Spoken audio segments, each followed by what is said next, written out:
My mother tapped a silver spoon against a crystal highball glass right in the center of my kitchen. She smiled, the kind of smile that usually means someone is about to be fired. We were packed into my Lexington apartment. 700 square feet of exposed brick and functional floor space. It is a practical layout for a systems analyst who works remote 3 days a week. It is not designed to hold 30 members of Kentucky high society carrying sweating glasses of small batch bourbon. The air smelled of vanilla buttercream and the quiet tension of a hostage situation. "Can we get everyone's attention?" my mother asked. Her name is Vivian, and her voice floated over the kitchen island dipped in southern sugar and laced with arsenic. The murmurs died down. My uncle adjusted the lapel of his jacket. A few of her country club friends exchanged glances. They knew her well enough to recognize the setup. "I want to propose a toast to our Jocelyn," my mother said. She raised her glass, the ice clinking against the rim. 30 years old today. It feels like just yesterday she was running the paddocks at Oakbrook covered in mud, refusing to wear a proper dress. A few polite strained chuckles followed. "And look at her now," Vivian continued. Her gaze swept across my plain white walls, my modular sofa, and the modest dining table where my cake sat. 30 years old and renting this charming little shoebox. Doing her little computer jobs. While the rest of the girls her age are managing estates and raising the next generation, Jocelyn is here fixing routers. "We really do not know where we went wrong," she laughed. A bright practice sound that bounced off the drywall. The silence that followed was heavy enough to bend the floorboards. In our circle, public humiliation is a blood sport. But there are unwritten rules. You do not emasculate your own bloodline in front of outsiders, unless the intent is a terminal severing of respect. My mother was making a statement. She was establishing her dominance, punishing me for my lack of pedigree, and doing it with an audience to ensure the verdict stuck. A normal daughter might have cried. A normal daughter might have ordered her out. But I stood by the counter holding a cake knife and watched her. Welcome back to Fluffy Revenge, where quiet women finally clear the board. If you have ever been the family disappointment while secretly keeping them afloat, drop a comment with your age and tell me you are still standing. Be sure to subscribe because you will want to hear what was sitting in my bottom desk drawer. In my line of work, you learn early on that panic solves nothing. I am a computer systems analyst. When a server goes down or a firewall is breached, the untrained mind reacts to the alarm bells. An analyst ignores the noise and traces the code. You isolate the corrupted file. You watch the script run its loop until it exhausts itself. Standing in my kitchen, I did not see a threatening matriarch. I saw a predictable string of bad code executing a self-destructive loop. "Thank you, Mother," I said. My voice was level-dialed to the exact frequency of an automated greeting. I pressed the knife into the icing, cut a perfect square of vanilla sponge, and slid it onto a porcelain plate. I walked the 2 steps to where she stood, her triumphant smile already beginning to falter at my lack of tears, and handed her the slice. "Eat up," I said. "It is a rich recipe." She took the plate. Her eyes narrowed, searching my face for the damage she intended to inflict. She found nothing but blank red, only access. Vivian turned back to her friends, forcing another laugh to cover the sudden cold draft in the room. She thought she had won. She thought the power dynamic remained intact. She believed the ancestral home, the trust, and the societal leverage were all safely tucked in her designer purse. She did not know about 8 o'clock that morning. She did not know that exactly. 8 hours before this toast, Grandma Clara and I had parked 2 towns over, walked into a beige fluorescent-lit notary office, and unbolted the entire foundation of the Sterling family empire. Vivian was standing on a trapdoor, and the paperwork that severed the hinges was already sitting in the bottom drawer of my desk. In the corner, sitting in my single-accent chair, was Grandma Clara, 82 years old, wearing a tailored wool cardigan despite the heat of the room. She held a cup of Earl Grey tea and watched the spectacle unfold. When my mother delivered the punchline about my shoebox, Clara did not flinch. She simply met my eyes across the room and gave a slow, barely perceptible blink. It was the quiet confirmation between two people who know the safe is already empty before the bank robbers arrive. To understand how my mother ended up drinking my bourbon while plotting my ruin, you have to understand Oakbrook Manor. Oakbrook is not just a house. It is 300 acres of prime Kentucky bluegrass, a sprawling antebellum main house, and a legacy that acts as a VIP pass to every closed door in the state. Vivienne married into it. My father passed away when I was in high school, leaving the estate in a complex trust managed by his mother, Clara. My mother spent her adult life curating an image of effortless wealth. She hosted charity galas, bought seasonal wardrobes for the Derby, and treated local service workers like indentured servants. But her true masterpiece was my older brother, Preston. Preston is what happens when you pour generational wealth into a vessel with no structural integrity. He looks the part of a Kentucky gentleman, wears tailored suits, and talks loudly about thoroughbred bloodlines. But he has never held a real job. He is the golden child, the heir apparent, and Vivienne's primary investment. I was the spare part. The daughter who preferred math to debutante balls. The one who moved out at 18, paid her own way through college, and got a degree in systems architecture. My mother viewed my independence not as an achievement, but as an insult. To her, earning a paycheck meant you were common. Renting an apartment instead of occupying a wing of the family estate was a public failure. She loved to call my career a little computer job. She did not know or care that my starting salary out of college was more than she had ever earned in her life. She only cared that I did not fit the aesthetic, but the aesthetic was cracking. I had known it for a while. You cannot run a system on zero input and endless output without eventually draining the battery. Vivienne and Preston lived as though the Oakbrook Trust was a bottomless well. They threw parties. They bought horses that never placed. They traveled. I stayed in my shoebox and went to work. I built a life that required zero maintenance from them. I paid my own rent, funded my own retirement, and kept my head down.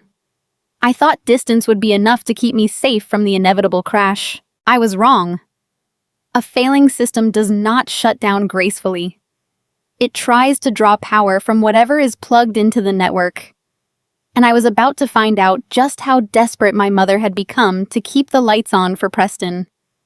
The toast at my birthday party was not just cruelty. It was a distraction. It was the opening move of a much larger theft. Systems analysts do not view the world through a lens of emotion. We view it through a lens of architecture. Every network has a structure. Every piece of software has a hierarchy of permissions. When a program crashes, it is rarely an act of spontaneous bad luck. It is the result of ignored warnings, bypassed security protocols, and users who refuse to read the manual. My family was a legacy system built on obsolete hardware, and I had spent my entire adult life acting as their unpaid administrator. To the rest of Lexington society, the Sterling family operated flawlessly. We had the right last name, the right zip code, and a historic veranda that looked beautiful in the September twilight. But an analyst knows that the front-end interface often hides a chaotic back-end. The primary source of our system errors was my older brother, Preston. Preston is 34 years old. He possesses the kind of rugged, effortless charm that thrives in bluegrass country, provided someone else is footing the bill. In our specific social ecosystem, a man like Preston does not need a resume. He needs a custom-tailored riding coat and the ability to converse fluidly about thoroughbred bloodlines over a glass of neat bourbon. He played the part of the Kentucky gentleman with practiced ease. He attended charity galas, smiled for the local lifestyle magazines, and treated the family estate as his personal country club. He also possessed zero viable life skills. Preston could identify the vintage of a French wine by tasting it, but he could not balance a checkbook, navigate a basic tax portal, or comprehend the concept of a budget. In a functional family, this incompetence would be corrected. In the Sterling household, it was subsidized. My mother enabled him with a dedication that bordered on religious. Vivian believed that manual labor, which included anything involving spreadsheets or accountability, was beneath a sterling man. That was my job. In her mind, my quiet competence was not an asset to be celebrated. It was a utility to be exploited. I was the silent generator humming in the basement, expected to keep the chandeliers bright upstairs. The dynamic established itself early. I became the parentified child before I was old enough to drive. When I was 19, I found a stack of notices from the Internal Revenue Service sitting in a silver bowl in the foyer, buried under invitations to spring regattas. Vivienne had ignored them, assuming the problems would resolve themselves simply because she wished them away. I spent 3 days on the phone with accountants untangling a mess of unpaid property taxes that nearly cost us a parcel of the ancestral land. Did I receive gratitude for saving the acreage? No. Vivian complained that my phone calls had disrupted her afternoon tea. I learned then that in our universe, appearances were the only valid currency. Fixing the reality of a situation earned you no points if it forced people to acknowledge the situation was broken in the first place. I accepted the role because it was the only way I could protect Grandma Clara. Clara loved Oakbrook. The land was her late husband's legacy, and I refused to let my mother and brother burn it down through sheer negligence. So I patched the vulnerabilities. I intercepted late notices. I routed funds from my own modest salary to cover bounce checks at the local feed store. I kept the Sterling operating system from crashing. Let me give you an example of how this functioned in practice. Last November, Preston decided he needed to host a pheasant hunt for several potential investors. He ordered catered food, hired guides, and booked a fleet of luxury vehicles. He did this using a joint account tied to the estate's winter maintenance fund. He drained it 3 weeks before a major freeze. The local vendors called the estate when his subsequent checks failed to clear. Vivian did not discipline Preston. She called me at my office on a Tuesday morning. She did not ask if I was busy tracing a data leak for a client. She spoke with tight-clipped irritation, framing the vendor complaints as a failure on my part to monitor the accounts properly. She demanded I resolve it before the gossip reached the country club dining room. To Vivienne, a public rumor was far more dangerous than a private bankruptcy. I did not yell. Yelling requires an expectation that the other person will change, and an analyst does not argue with a corrupted file. I logged into my terminal, pulled up the ledger, and transferred a significant portion of my own savings to cover the deficit before the vendors could file a public lien. I patched the hole. I sent my mother a text confirming the accounts were settled. She replied with a single generic thumbs-up emoji. There was no thank you. There was no plan for repayment. My money was simply absorbed into the void of Preston's lifestyle. You might wonder why a high-earning professional would tolerate this theft. It is a valid question. When you are conditioned from childhood to act as the emotional and logistical shock absorber for a volatile family, you develop a skewed sense of gravity. You start to believe that you only deserve a seat at the table if you are holding a wrench. You tell yourself that keeping the peace is a noble sacrifice rather than a form of slow suicide. I told myself I was being the mature one. I told myself I was managing the situation. But systems do not heal themselves. If you do not eradicate the malware, it spreads. My willingness to absorb the damage only taught my mother and brother that their actions carried no consequences. I had inadvertently built a fail-safe that allowed them to act with increasing recklessness. They knew that no matter how close to the edge they drove, the car Jocelyn would always step in and hit the brakes. The pheasant hunt was a minor symptom of a much deeper rot. Preston was growing restless. The allowance Vivian provided was no longer sufficient to fund the image he wanted to project. He started taking unannounced trips. He joined private clubs that required steep initiation fees. He began running with a crowd of equestrian socialites whose bank accounts actually matched their tailored wardrobes. I noticed the anomalies in the digital footprint. As an analyst, I monitor patterns. People leave data trails even when they think they are being discreet. I saw credit inquiries from predatory lending agencies popping up on the family's shared credit monitoring alerts. I saw obscure wire transfers routing through accounts I barely recognized. The inputs and the outputs were no longer balancing. I tried to warn Vivienne. I sat her down in the drawing room at Oakbrook and presented her with a printed spreadsheet outlining the unsustainable trajectory of Preston's spending. I showed her the math. Numbers do not care about social standing. Numbers do not care if your grandfather founded the local hospital. The math indicated a critical failure was approaching. Vivienne refused to look at the paper.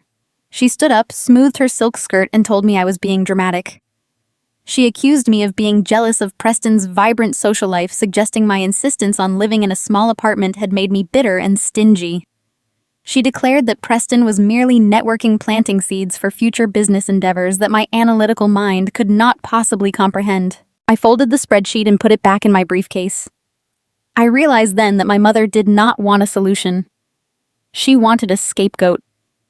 She wanted me to remain in the background, quietly sweeping up the broken glass so she could continue to admire her reflection in the mirror. She did not want me to succeed. She only wanted me to ensure she never had to face the consequences of her own parenting. That rejection clarified my position. I stopped trying to warn the users and started securing the administrative access.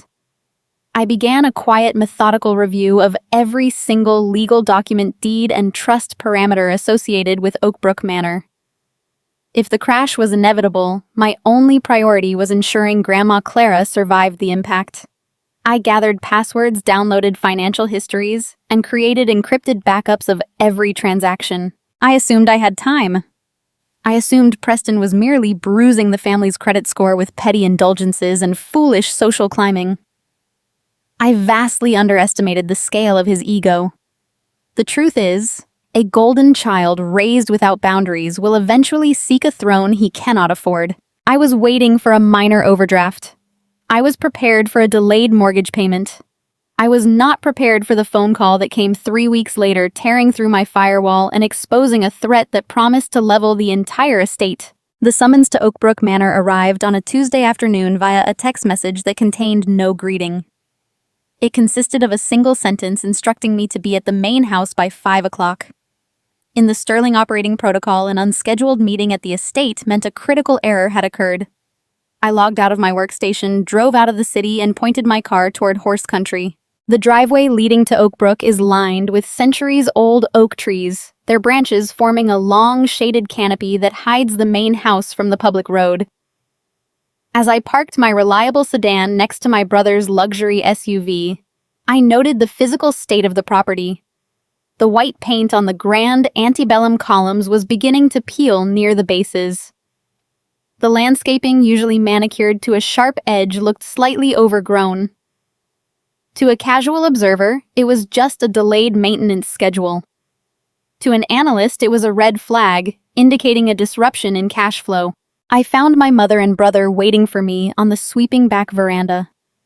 The setting sun cast long golden shadows across the lawn. Vivienne sat in a wicker chair, her posture rigid, a half-empty glass of iced tea sweating on the glass table beside her. Preston stood near the railing, staring out at the empty paddocks with his hands shoved deep into his pockets. He looked like a man who had just watched his own ship sink. Neither of them offered a greeting when I stepped onto the porch. Vivienne simply gestured for me to sit in the chair opposite hers. I remained standing. "We have a situation," my mother said. Her voice lacked its usual polished cadence. It sounded thin, stretched tight over an underlying panic. Preston has encountered an unexpected setback with his investments. I looked at my brother. He refused to meet my eyes, focusing instead on the distant tree line. I asked for the details, keeping my tone neutral. Vivienne sighed as if explaining basic arithmetic to a slow child. "It is a thoroughbred syndicate." Preston was offered an exclusive buy-in with a premier breeding group. It was a guaranteed return, a chance to secure the sterling name in the upper echelons of the racing circuit. Unfortunately, the primary stallion suffered a career-ending injury before the season even began. The syndicate collapsed. I processed the data. A syndicate collapse is a known risk in equine investments. I asked what the total exposure was. Preston finally turned around. His face was pale. 600,000, he mumbled. And the breeders are calling in the margins. The debt is secured against personal guarantees. They are threatening to file suit by Friday. The number hung in this humid air. $600,000. It was not a minor overdraft. It was a catastrophic financial breach. I asked my mother how she planned to address it, assuming she had already drawn up a strategy to liquidate some of the trust assets to cover her golden child. Vivienne folded her hands in her lap. "We cannot touch the trust right now," she said, her gaze shifting away for a fraction of a second. "The liquid capital is tied up in long-term holds. That is why you are here, Jocelyn. We need you to troubleshoot this." I asked her to define troubleshoot. "You have that stock portfolio," Vivienne said. Her tone shifted, attempting to mimic the casual request of borrowing a cup of sugar. "The one from your firm. You have been vesting shares for years. You are going to liquidate your portfolio and wire the funds to Preston's creditors. We will, of course, view it as a family loan." The audacity of the demand was striking. She was not asking for help. She was activating an emergency protocol, fully expecting me to bankrupt my own future to erase my brother's negligence. I looked at the two of them. They stood on the veranda of an estate worth tens of millions, demanding the life savings of the daughter they mocked for renting an apartment. "I am not selling my stock," I said. Vivienne blinked, genuinely shocked by the refusal. "Jocelyn, you do not understand. These creditors are not polite country club members. They are ruthless. They will ruin Preston's reputation. They will drag the Sterling name through the mud." "I understand perfectly," I replied. "I understand that Preston signed a personal guarantee for money he did not have. I understand that liquidating my portfolio would trigger a severe capital gains tax penalty, decimating my net worth. And I understand that handing him $600,000 does not solve his inability to manage risk. It merely funds his next failure." Preston's face flushed red. "I am sitting right here, Jocelyn. You do not have to talk about me like I am a broken piece of equipment." "Then stop acting like a liability," I told him. Vivienne stood up her chair, scraping harshly against the wooden floorboards of the veranda. The polite facade shattered. "You selfish, ungrateful girl," she snapped. Her voice echoed across the quiet lawn. "You sit in your little apartment hoarding your paychecks while your own blood faces ruin. Do you have any idea what it means to be a Sterling? Family honor means protecting our own. We have given you a legacy, a pedigree that most people would kill for, and you refuse to lift a finger to preserve it." She stepped closer, pointing a manicured finger at my chest. "If this debt goes public, the humiliation will fall on all of us. You are betraying this family over a spreadsheet." I did not step back. I looked at my mother's flushed face and listened to her weaponize our lineage. She was trying to override my logic with guilt, utilizing the classic tactic of a compromised user trying to force an unauthorized command. But guilt only works if you value the approval of the person dispensing it. "My portfolio remains untouched," I said, keeping my voice quiet and steady. "If family honor means bankrupting myself to subsidize incompetence, you will have to find another source of funding. Preston made this mess. Preston can figure out how to clean it up."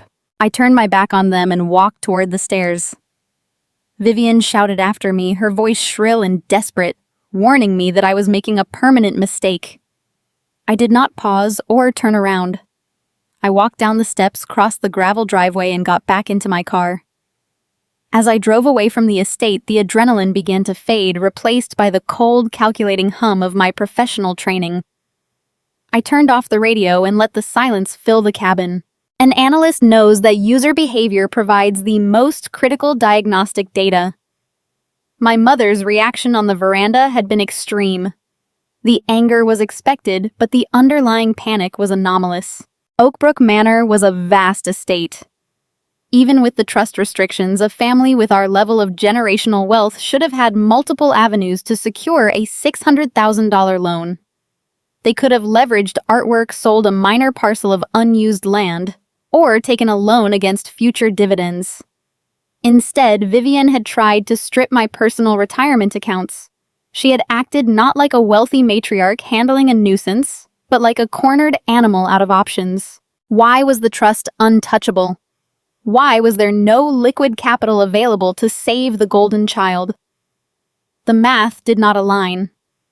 A single failed thoroughbred syndicate was a heavy blow, but it should not have caused a fatal system error for a lineage like ours. Unless the system was already failing. Unless the syndicate was not the first breach, but the final drop in a bucket that had been quietly leaking for years. I pulled my car onto the highway, watching the rolling bluegrass pastures blur past the window.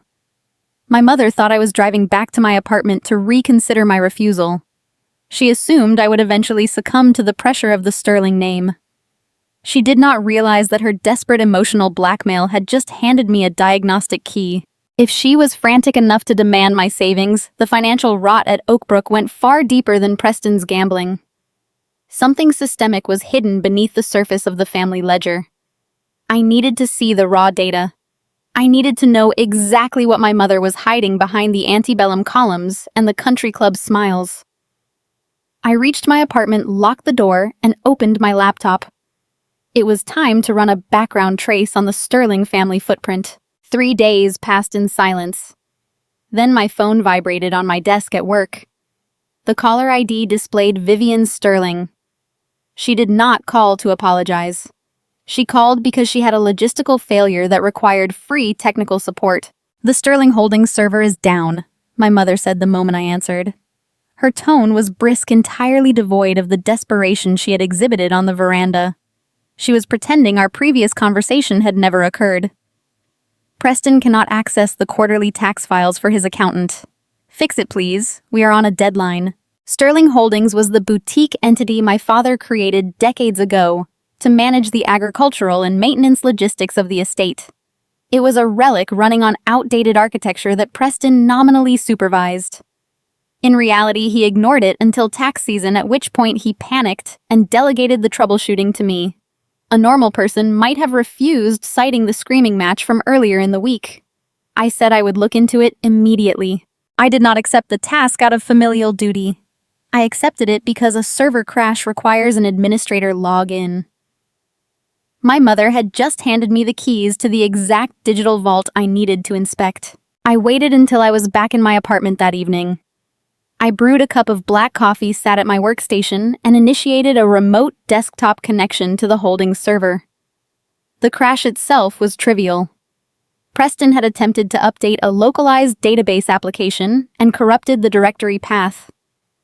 It took me 4 minutes to restore the correct routing and bring the system back online. With the server functional, a polite daughter would have logged out. I kept my connection active and opened the root directory. In systems analysis, you do not look for the obvious files. You look for the anomalies. You search for nested folders, modified dates that do not align with standard tax schedules, and restricted access logs. I bypassed the standard bookkeeping directories and ran a script to locate any hidden partitions.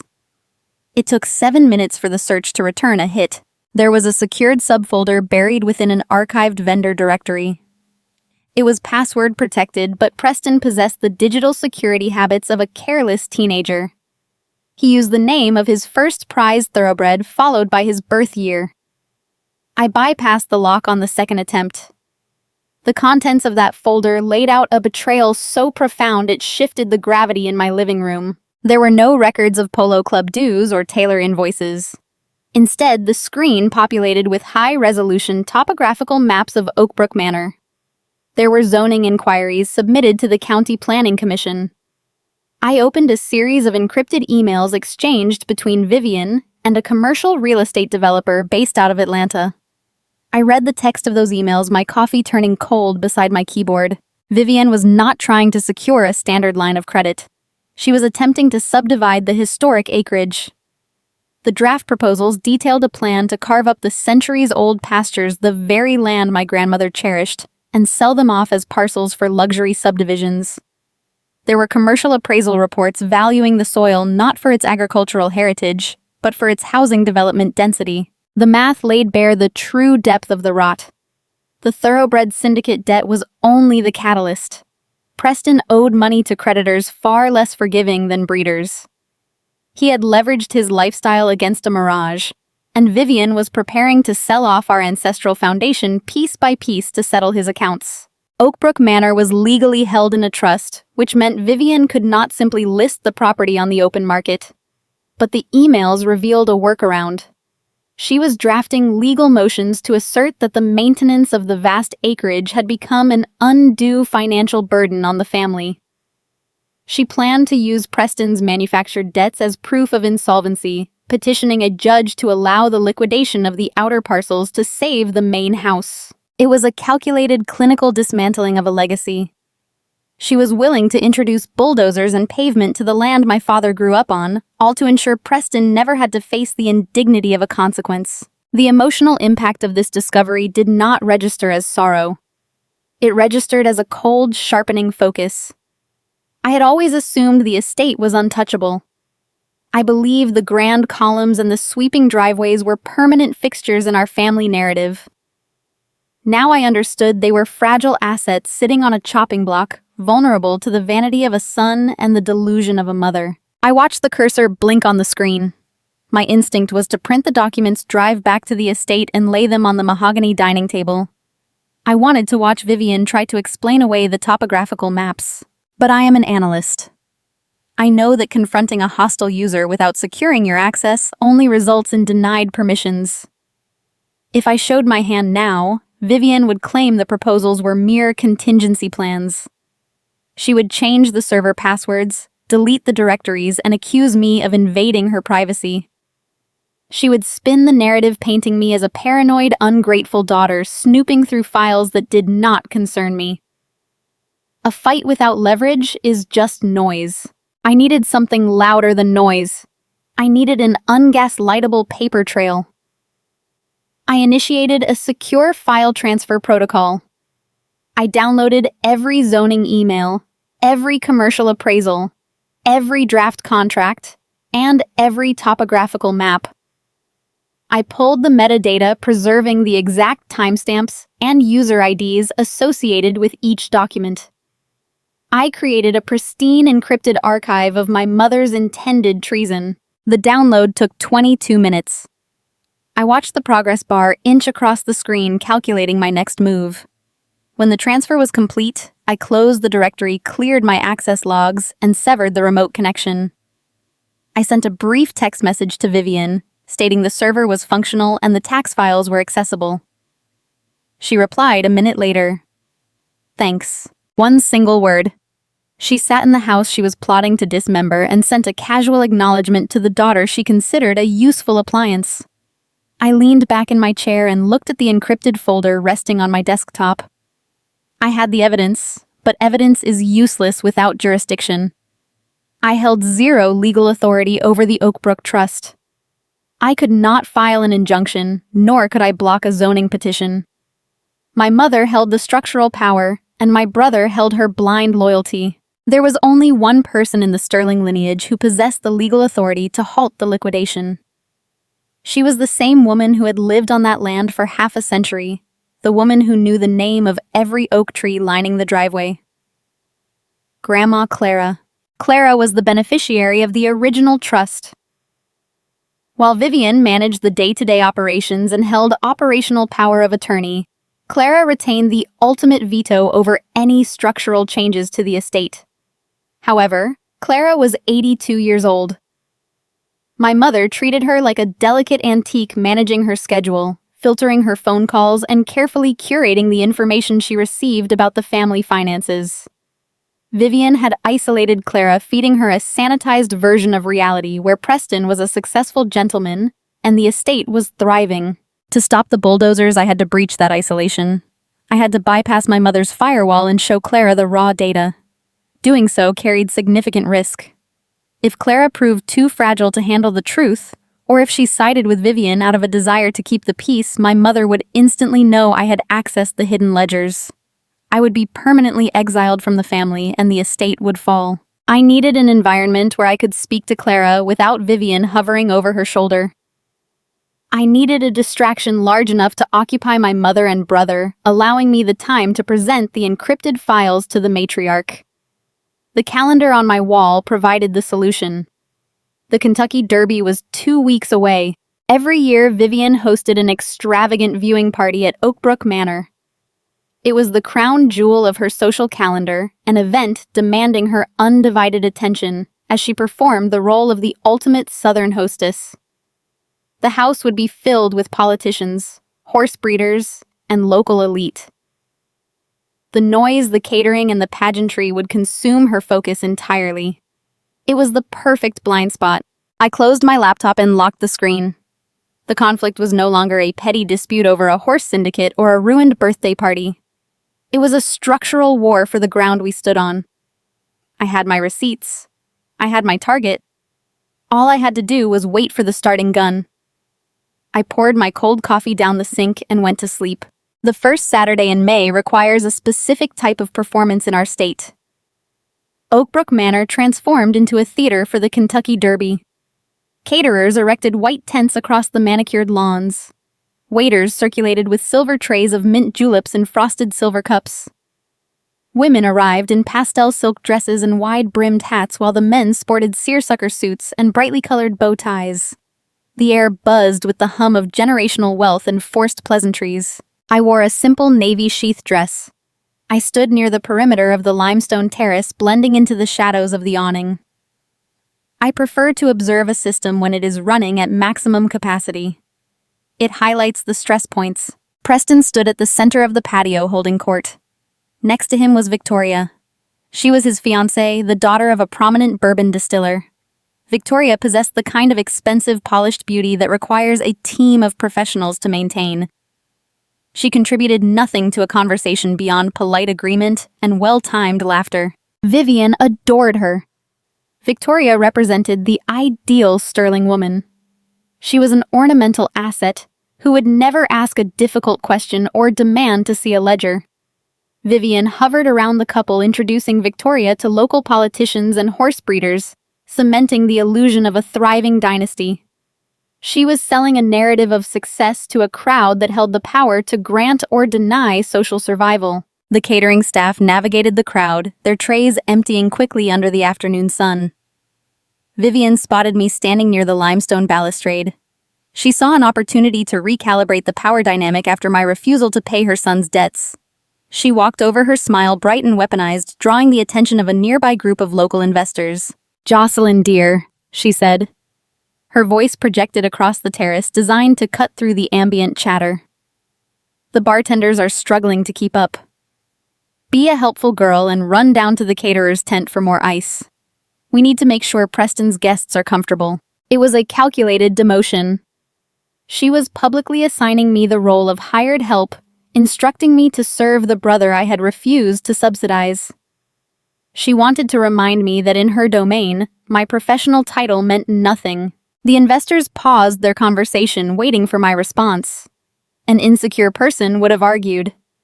A proud person would have walked away. I simply nodded. I am a systems analyst. I know that arguing with a user in front of an audience only reinforces their defensive programming. I accepted the task because fetching ice provided me with the mobility I required. I turned toward the stairs, but before I descended, I looked toward the shaded corner of the veranda. Grandma Clara sat in a high-backed wicker chair, a cup of tea resting on her knee.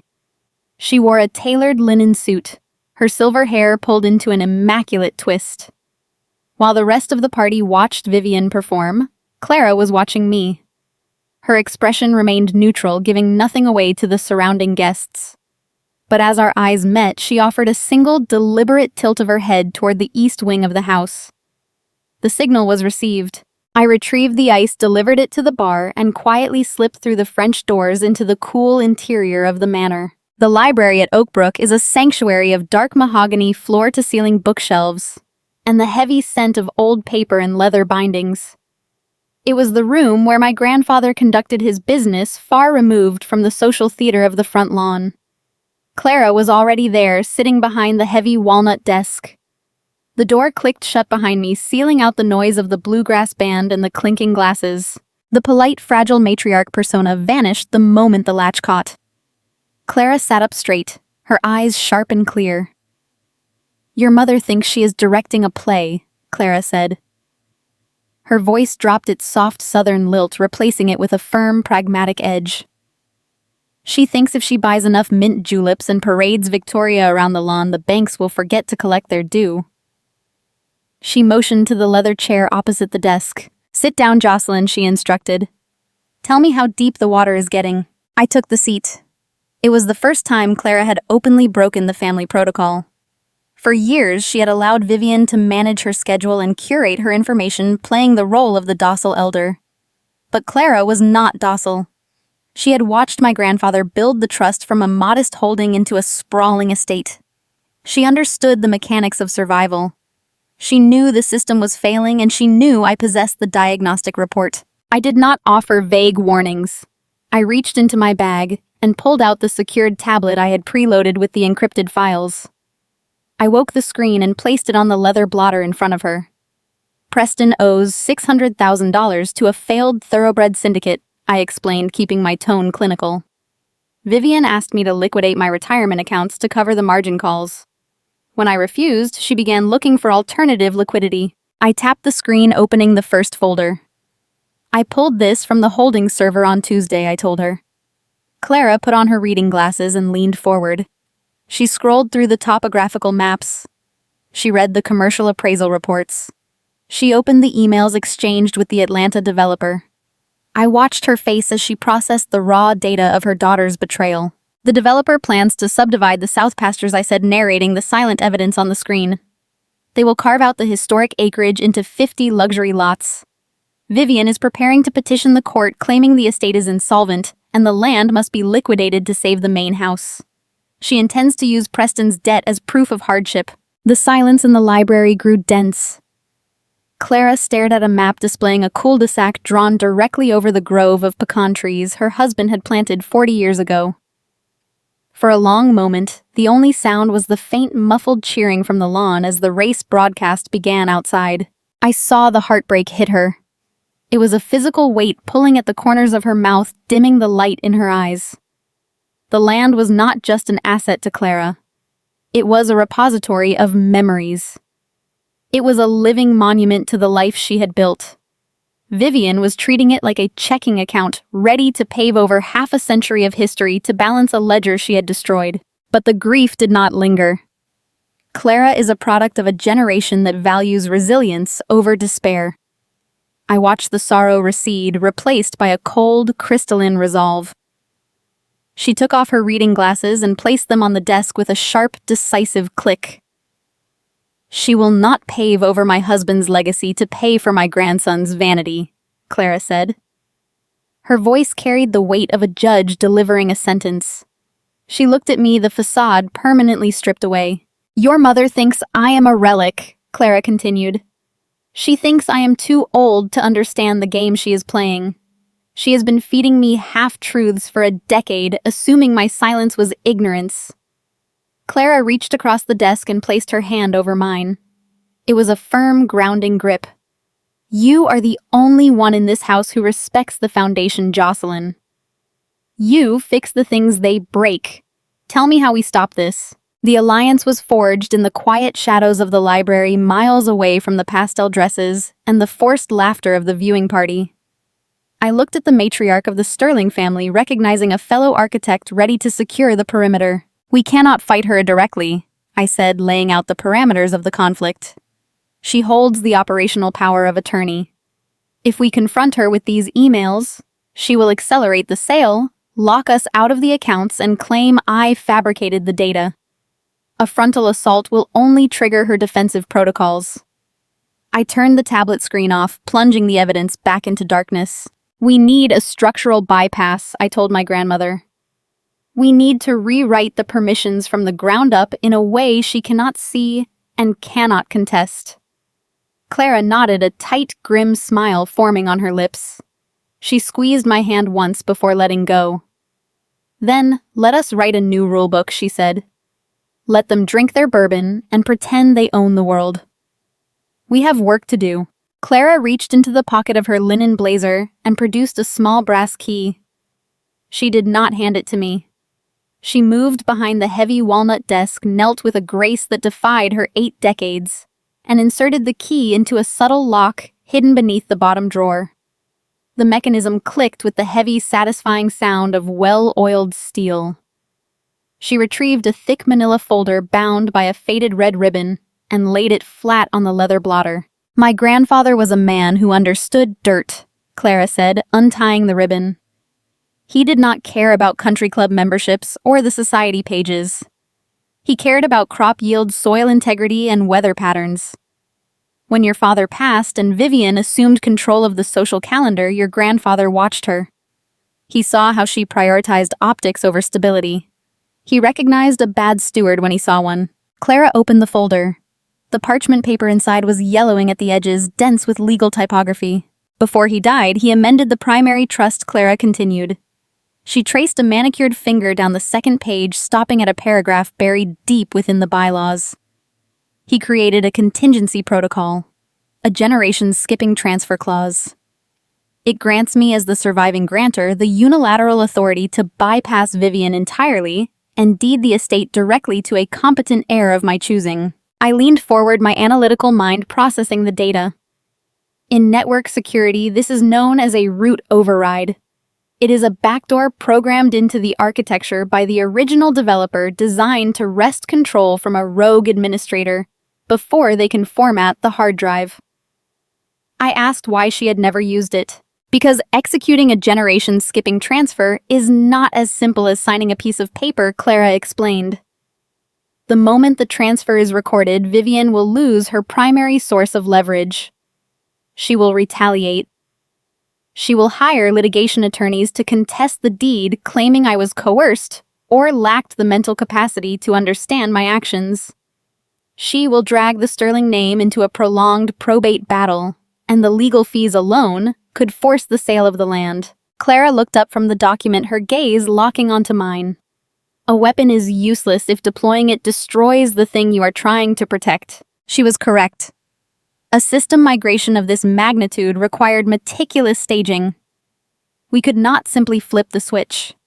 We had to build an impenetrable defense around the new server before we took the old one offline. If Vivian intended to claim elder abuse or cognitive decline, we needed to salt the earth around those arguments before she even thought to plant the seeds. I outlined the parameters of our project. It would require a labyrinth of preemptive medical documentation, complex tax restructuring to handle the transfer penalties, and absolute operational security. The slightest leak would trigger Vivian to file for emergency conservatorship freezing. Clara out of her own trust. We agreed to the terms in that quiet library, sealing a pact that would dictate our lives for the next 24 months. The 2 years that followed were an exercise in extreme compartmentalization. To the outside world, and specifically to my mother, I remained the disappointing daughter renting a shoebox. I attended the obligatory Thanksgiving dinners and Easter brunches, absorbing the passive-aggressive insults and the constant comparisons to Preston. I fetched the ice. I fixed the routers. I played the role of the useful appliance, utilizing my perceived insignificance as a cloak of invisibility. Vivian loved a static narrative. As long as I occupied the box she had assigned me, she never looked twice at my schedule. Behind the curtain, Clara and I were constructing a fortress. Every other Tuesday, I requested a personal day from my technology firm. I would drive to Oakbrook, pick up Clara under the guise of taking her to routine physical therapy or shopping for gardening supplies, and we would leave the county. We drove 3 hours away to Louisville, operating far outside the gossip radius of Vivian's country club friends. Our first objective was securing the medical firewall. We retained Dr. Eris, a highly respected geriatric psychiatrist who specialized in high net worth estate planning. The process was grueling and entirely devoid of dignity. To prove her cognitive permanence, Clara subjected herself to rigorous, repetitive psychological evaluations every single quarter. I sat in sterile waiting rooms, checking my phone to intercept text messages from Vivian, while my grandmother sat in a clinical office drawing clock faces, repeating randomized word sequences, and answering mathematical equations. Clara hated it. She was a proud woman who had managed a sprawling estate, and being forced to prove she knew the current date felt like a quiet insult. But she endured the indignity with stoic grace, understanding that every clean evaluation added another layer of reinforced steel to our legal defense. By the end of the first year, we possessed a bulletproof, chronologically unbroken medical file, establishing Clara as a woman of exceptional mental acuity, fully capable of executing complex financial decisions. The second phase required engaging a private wealth management firm. We bypassed the local attorneys who played golf with Preston and retained a boutique legal team out of state. The generation-skipping transfer tax is a punitive federal levy designed to prevent wealthy families from avoiding estate taxes. To execute the deed transfer without bankrupting Oakbrook, the attorneys had to restructure Clara's holdings utilizing lifetime gift exemptions and establishing a series of protective shell trusts to absorb the liability.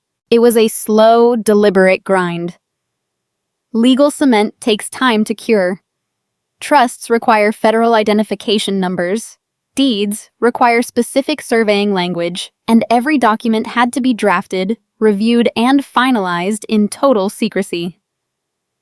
The tension became a living entity in my apartment. I kept the physical copies of our progress locked in a fireproof safe hidden beneath my floorboards, but the psychological weight was constant. We were running a covert operation inside a house made of glass. There were close calls that spiked my adrenaline far worse than any server crash. 6 months into the process, an envelope from the Louisville law firm inadvertently bypassed our secured post office box and arrived in the general mail at Oakbrook.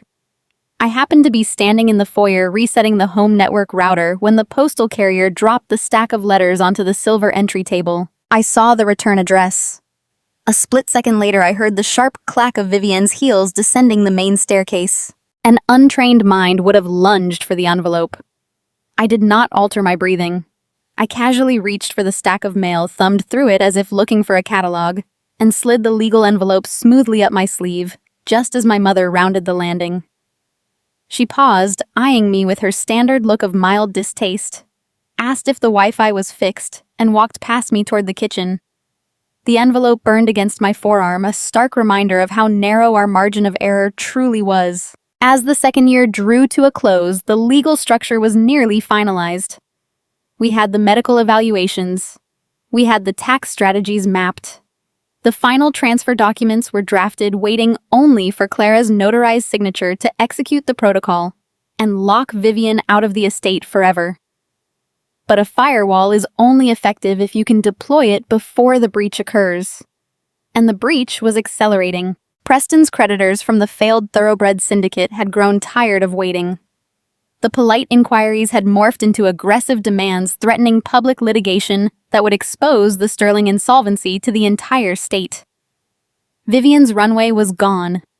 She could no longer afford to wait for the Atlanta developer to navigate the zoning commission. She needed immediate liquidity, and she realized the only way to obtain it was to seize total control of the trust assets herself. The quiet, methodical pacing of our 2-year plan shattered on a Thursday evening.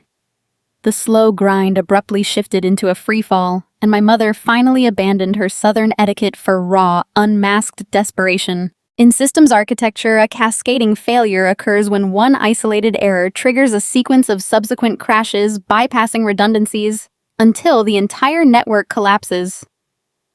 Preston's Thoroughbred syndicate debt was the primary fault line. The cascade initiated on a humid Tuesday afternoon when a process server bypassed the security protocols at the Lexington Polo Club. He handed my brother a formal legal summons on the outdoor dining terrace right in front of the club president. For a man whose entire self-worth was constructed from unearned prestige and social standing, a public serving of papers was a fatal blow. The polite inquiries from his creditors were officially over. They were moving to seize assets, and they were no longer keeping it quiet. The resulting shockwave hit Vivienne with the force of a physical impact. She attempted to secure a rapid bridge loan using the estate's southern pastures as collateral. hoping to satisfy the debt before the news reached the local society pages. However, the Louisville legal team Clara and I retained had quietly filed a series of obscure administrative holds on the title deeds months prior. These holds effectively froze the assets in a bureaucratic purgatory, rendering the land useless for emergency leverage. Vivian found herself locked out of her own vault without a clear understanding of why her access was denied. Panic strips away the veneer of etiquette faster than any other human emotion. That panic arrived at my apartment on a Thursday evening. There was a sharp, rapid knocking on my door. No text message preceded it. No phone call. I checked the peephole and unlocked the deadbolt. Vivian pushed past me before the door was fully open. She dropped her heavy leather tote bag onto my kitchen island. The pristine armor of the old Kentucky matriarch was fracturing. Her hair, usually styled into a rigid helmet of perfection, had loose strands falling across her temple. Her tailored blazer was rumpled and the scent of expensive perfume barely masked the sour tang of nervous sweat. She did not comment on my decor. She did not offer a passive insult about my lifestyle. She was a woman out of time operating on sheer, unadulterated desperation. "Close the door, Jocelyn," she commanded, her voice thin and ragged. I closed the door and remained standing near the entryway. I did not offer her a drink. I did not ask her to sit. I treated her presence like an unexpected malware pop-up, observing the threat level before interacting. Vivian reached into her tote bag and retrieved a thick stack of legal documents bound by a black binder clip. She slapped the papers onto the granite counter. "We are out of options," my mother said. She leaned against the island, her knuckles white. "Those loan sharks are threatening to freeze Preston's personal accounts. The bank is refusing to issue a line of credit on the estate because of some clerical error in the county zoning office. The entire family legacy is about to be dragged into open court." I kept my expression neutral, internally acknowledging the success of our Louisville attorneys. I asked her what the paperwork on my counter was designed to accomplish. Vivian took a shaky breath, attempting to arrange her features into a mask of maternal sorrow. It was a terrible performance. "It is about your grandmother," Vivian said, lowering her voice to a conspiratorial whisper. "Clara is slipping Jocelyn. I know you do not see it because you are not at the house every day, but her mind is failing. She forgets conversations. She gets confused about the finances. It is breaking my heart to watch it happen." I stared at her, letting the silence stretch. Clara was the sharpest person in our lineage. She completed the Sunday crossword in ink and tracked the commodity prices of soybeans just to keep her mind active. My mother's lie was not just transparent. It was grotesque. "What is the document?" I asked again. "It is a medical affidavit," Vivian replied, tapping the top page. "I am filing for emergency conservatorship. I need full, unrestricted power of attorney over the trust to bypass the current title restrictions and save the estate. But the court requires corroborating testimony from family members. I need you to sign this affirming that Clara is no longer of sound mind." The sheer depravity of the request settled over the kitchen. Vivian was not just asking me to cover a bounced check. She was asking me to legally execute her own mother's autonomy.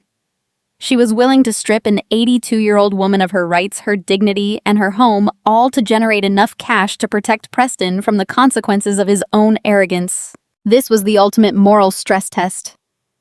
My mother was laying her soul bare on my kitchen counter, proving there was no line she would not cross to maintain her illusion of success. My training as an analyst is rooted in documentation. A threat is only actionable if it is recorded. I took 2 slow steps toward the kitchen island. My smartphone was resting near the fruit bowl, the screen dark. As I reached for the affidavit, my thumb brushed the side button of the phone, activating a programmed shortcut. A voice memo application opened in the background, the microphone silently capturing the audio of the room. I picked up the document. The language was sterile and ruthless. It detailed fabricated instances of paranoia and memory loss, painting Clara as a danger to herself. There was a signature line at the bottom bearing my printed name. "You want me to commit perjury?" I said, setting the papers back down. You want me to swear on the record that Grandma Clara is incompetent. Vivian threw her hands up in frustration. It is not perjury. It is a necessary measure to protect the family. Clara is old. She does not understand modern finance. If she retains control, we lose Oakbrook. You need to stop being so clinical and start acting like a daughter. Sign the paper, Jocelyn. I looked my mother in the eye. I am not signing anything. I said, my voice steady and cold. Grandma Clara is perfectly lucid, and you know it. I will not participate in elder abuse to fund Preston's gambling debts. Vivian froze. The maternal sorrow vanished, replaced by a raw, vicious fury. The mask disintegrated entirely. She slammed her hand against the granite countertop, the impact echoing off the brick walls. You sanctimonious little brat, she hissed. You think you are so superior sitting in this pathetic apartment. You think your rules apply to the real world. Preston is the future of this family. If he falls, we all fall. I will not let you destroy him just because you are bitter and plain. I did not raise my voice. I did not match her fury. I maintained the even measured tone of a system administrator delivering a fatal error code. Preston destroyed himself, I replied.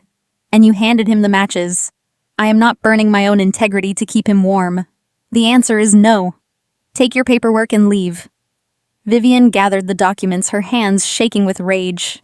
She shoved them back into her tote bag and marched toward the door. She paused with her hand on the brass knob, turning back to deliver her final threat. You are going to regret this, she promised, her eyes dark with venom. You think you can turn your back on us without consequences.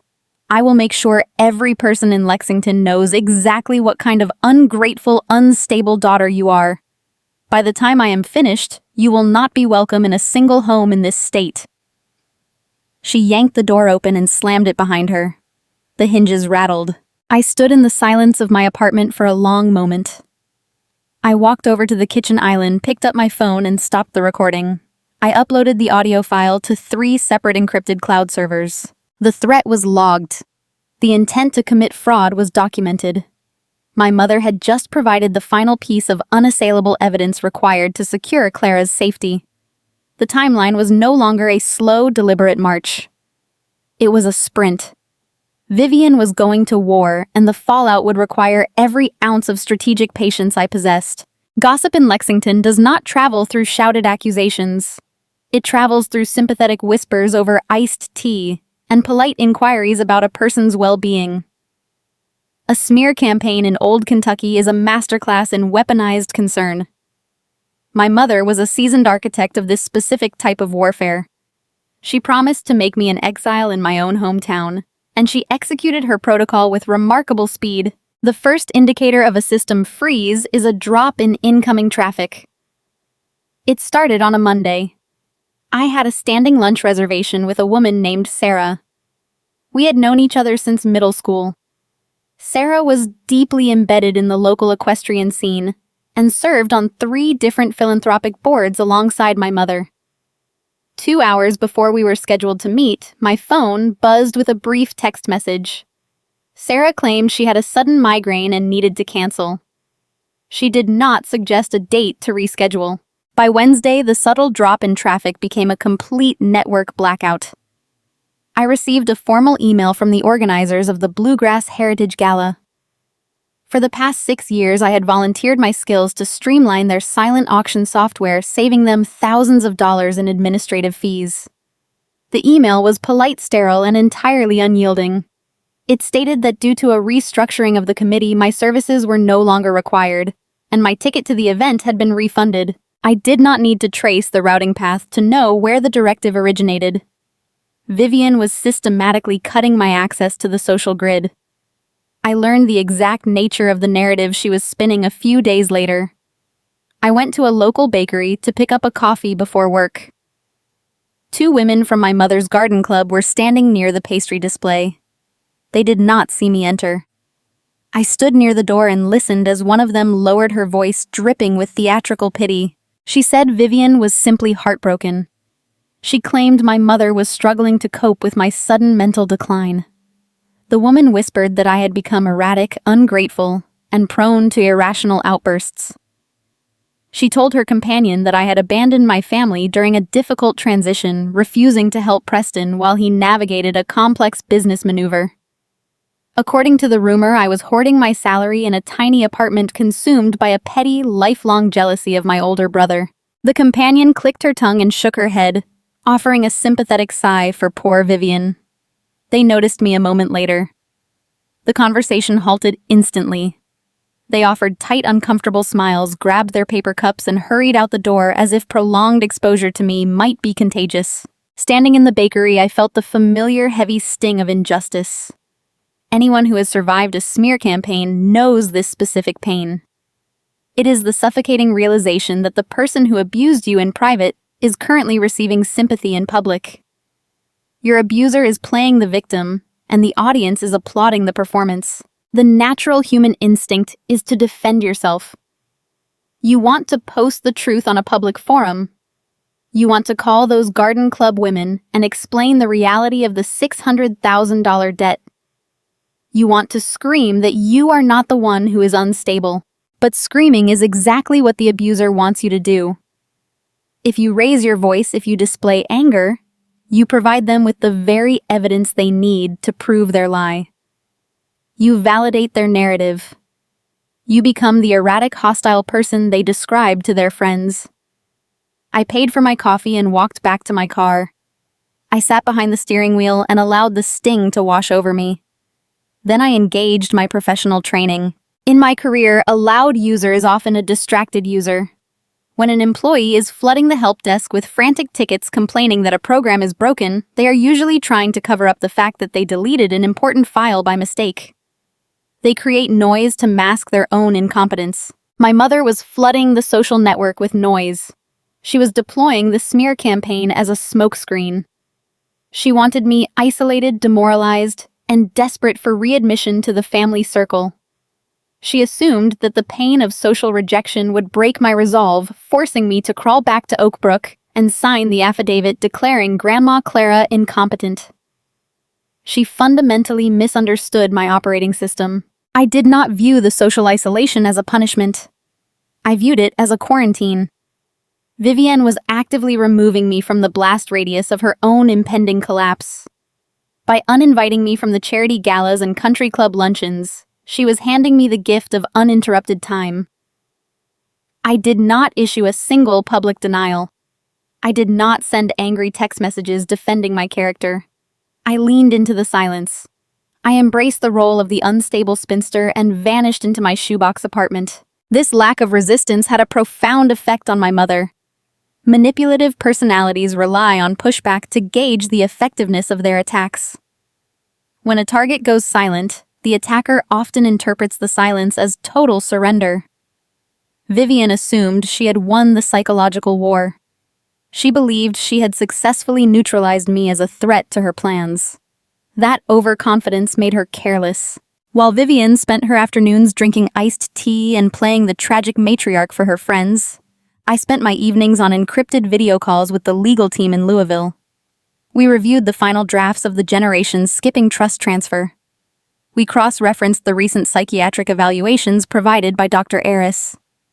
Every document was pristine. The medical firewall was impenetrable. The tax liabilities were properly shielded within the newly formed shell trusts. The legal cement was finally dry. The architecture of the new estate was ready to be deployed. All we needed was a notary stamp and Clara's signature. We scheduled the signing for a Tuesday morning 3 weeks away. It happened to be the morning of my 30th birthday. It was a poetic coincidence, but in systems architecture, we do not rely on poetry. We rely on deadlines. As the days counted down, Vivian's false sense of security prompted her to accelerate her own timeline. She believed the social blockade had broken my spirit, ensuring I would not interfere with her endgame. With Preston's creditors circling closer every day, she decided she could no longer wait for me to sign the corroborating affidavit. She would bypass me and force the issue directly with the matriarch. My mother began drafting a new set of papers. She abandoned the careful, prolonged strategy of establishing a medical conservatorship. Instead, she instructed the family's local attorney to draw up a direct authorization form. The document was designed to grant Vivian immediate unilateral power to subdivide and sell the historic southern pastures. It was a crude, desperate maneuver. To execute it, Vivian needed Clara to sign the authorization willingly. My mother assumed Clara was exactly the frail, uninformed relic she had spent years cultivating. She believed she could simply place the document on the mahogany desk in the library, offer a few sweet words about saving the family from temporary hardship, and guide the elderly woman's hand to the signature line. Vivian thought she had successfully manipulated every variable. She thought the board was clear. She did not realize that while she was busy poisoning the social well, her 82-year-old mother and her discarded daughter had already poisoned the root directory. The countdown to my 30th birthday began. The tension in my apartment shifted from a defensive posture to a quiet, predatory anticipation. Vivian was gathering her fraudulent paperwork and preparing to march into the library at Oakbrook to demand the surrender of the estate. She was walking blindly toward a trap we had spent 2 years building. The final test of our protocol was approaching, and the fate of the entire Sterling legacy rested on Clara's ability to play her part one last time. In computer science, there is a specific vulnerability known as a race condition. It occurs when two threads attempt to access and modify the same data at the exact same time. The system fails to process the operations in the correct sequence. The outcome becomes unpredictable. The entire architecture hinges on which thread reaches the execution phase a fraction of a second faster. My family had just entered a race condition. It was the Thursday before my 30th birthday. The weather in Lexington was unseasonably warm, turning the air thick and stagnant. Vivian was out of time. Preston's creditors had set a firm deadline. The local polo club had discreetly revoked his membership privileges.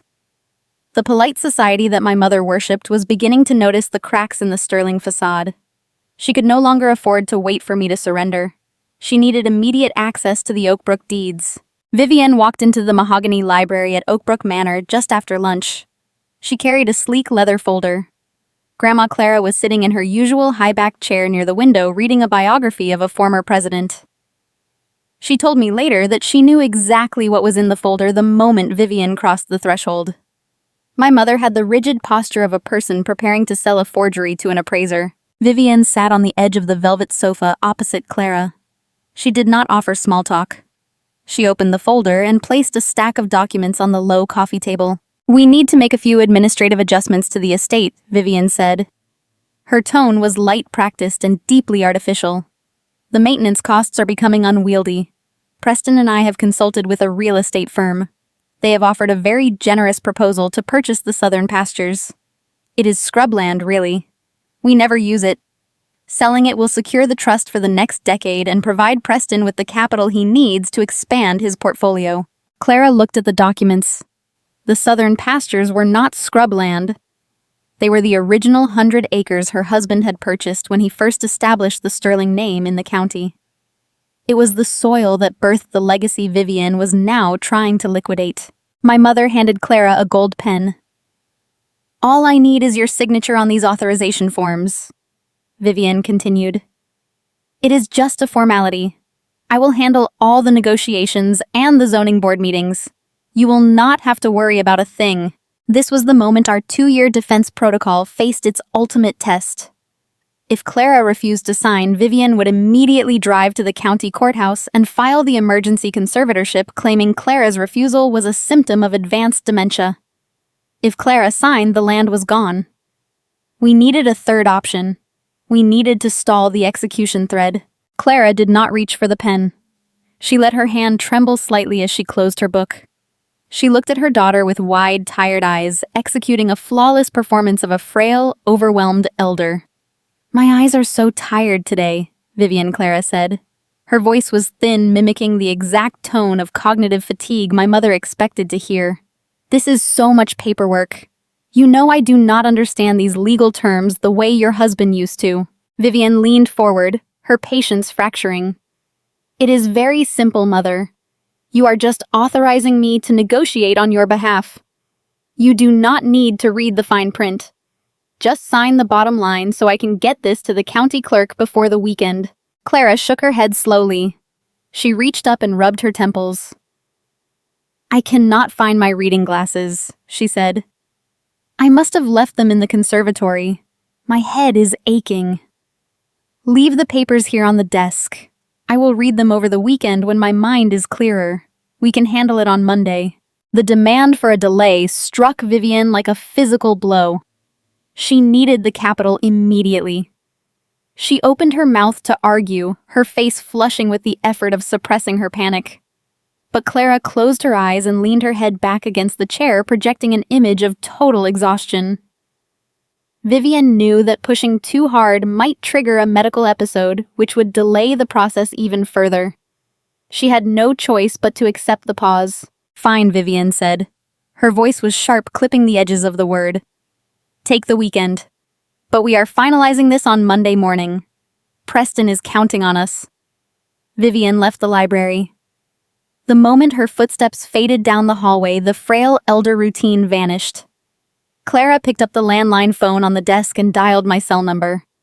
I was sitting at my desk at the technology firm when the call came through. I recognized the caller ID and answered immediately. "She brought the papers," Clara said. Her voice was crisp and devoid of any tremble. "She wants the southern pastures. I told her I needed the weekend to find my reading glasses. We have until Monday morning. After that, she will either force my hand or file the incompetency claim." I felt a cold rush of adrenaline wash over my ribs. The timeline had just compressed from weeks into hours. If my mother filed the conservatorship claim on Monday, the court would place a temporary freeze on all trust assets pending a medical review. Our generation's skipping transfer would be blocked in probate purgatory. We had to execute our documents before the courthouse doors opened on Monday. I told Clara to stay in the house and avoid Vivian as much as possible. I ended the call and went into hyperdrive. I did not panic. I routed my focus into logistical precision. I drafted an urgent encrypted email to our wealth management attorneys in Louisville. I informed them that the hostile user was attempting an unauthorized asset transfer, and we needed to execute the root override immediately. The response from the lead attorney arrived 4 minutes later. The final deeds were prepared. The tax shields were in place. We merely required a certified notary public to witness Clara's signature. Finding a notary on short notice is easy. Finding a notary willing to process a multi-million-dollar estate transfer in total secrecy outside of standard business hours requires specific connections. I spent the next 2 hours calling independent legal professionals in neighboring counties. I needed a location far enough away from Lexington to ensure Vivian would not recognize my car, but close enough that Clara could endure the drive without raising suspicion. I secured a notary in a small, unremarkable commercial park 2 towns over. We booked the appointment for 8 o'clock in the morning on the upcoming Tuesday. That was the exact day of my 30th birthday. It was also the day after Vivian's imposed deadline. We were going to cut it closer than any analyst ever prefers. The weekend was an exercise in psychological endurance. I remained in my shoebox apartment monitoring my phone for any deviation in the plan. My mother sent me a generic text message on Saturday afternoon, reminding me that she was hosting a small birthday gathering for me at my apartment on Tuesday evening. It was a bizarre, jarring communication. Vivian was actively plotting to dismantle our family legacy and ruin my grandmother's life. Yet she was still performing the role of the attentive mother, organizing a birthday cake. I realized the party was a cover. She wanted to gather her society friends in my living room to maintain her public image of grace under pressure.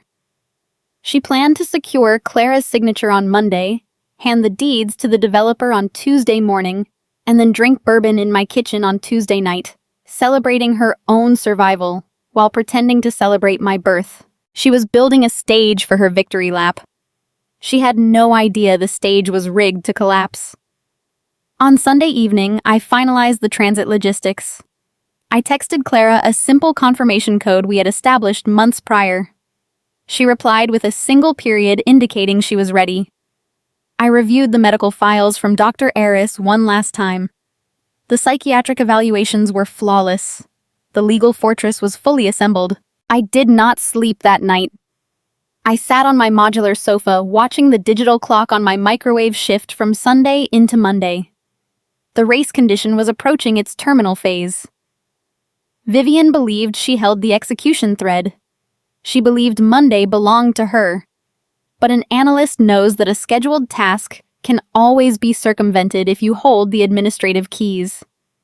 The ancestral home, the acres of bluegrass, and the future of the Sterling name all hinged on the next 48 hours.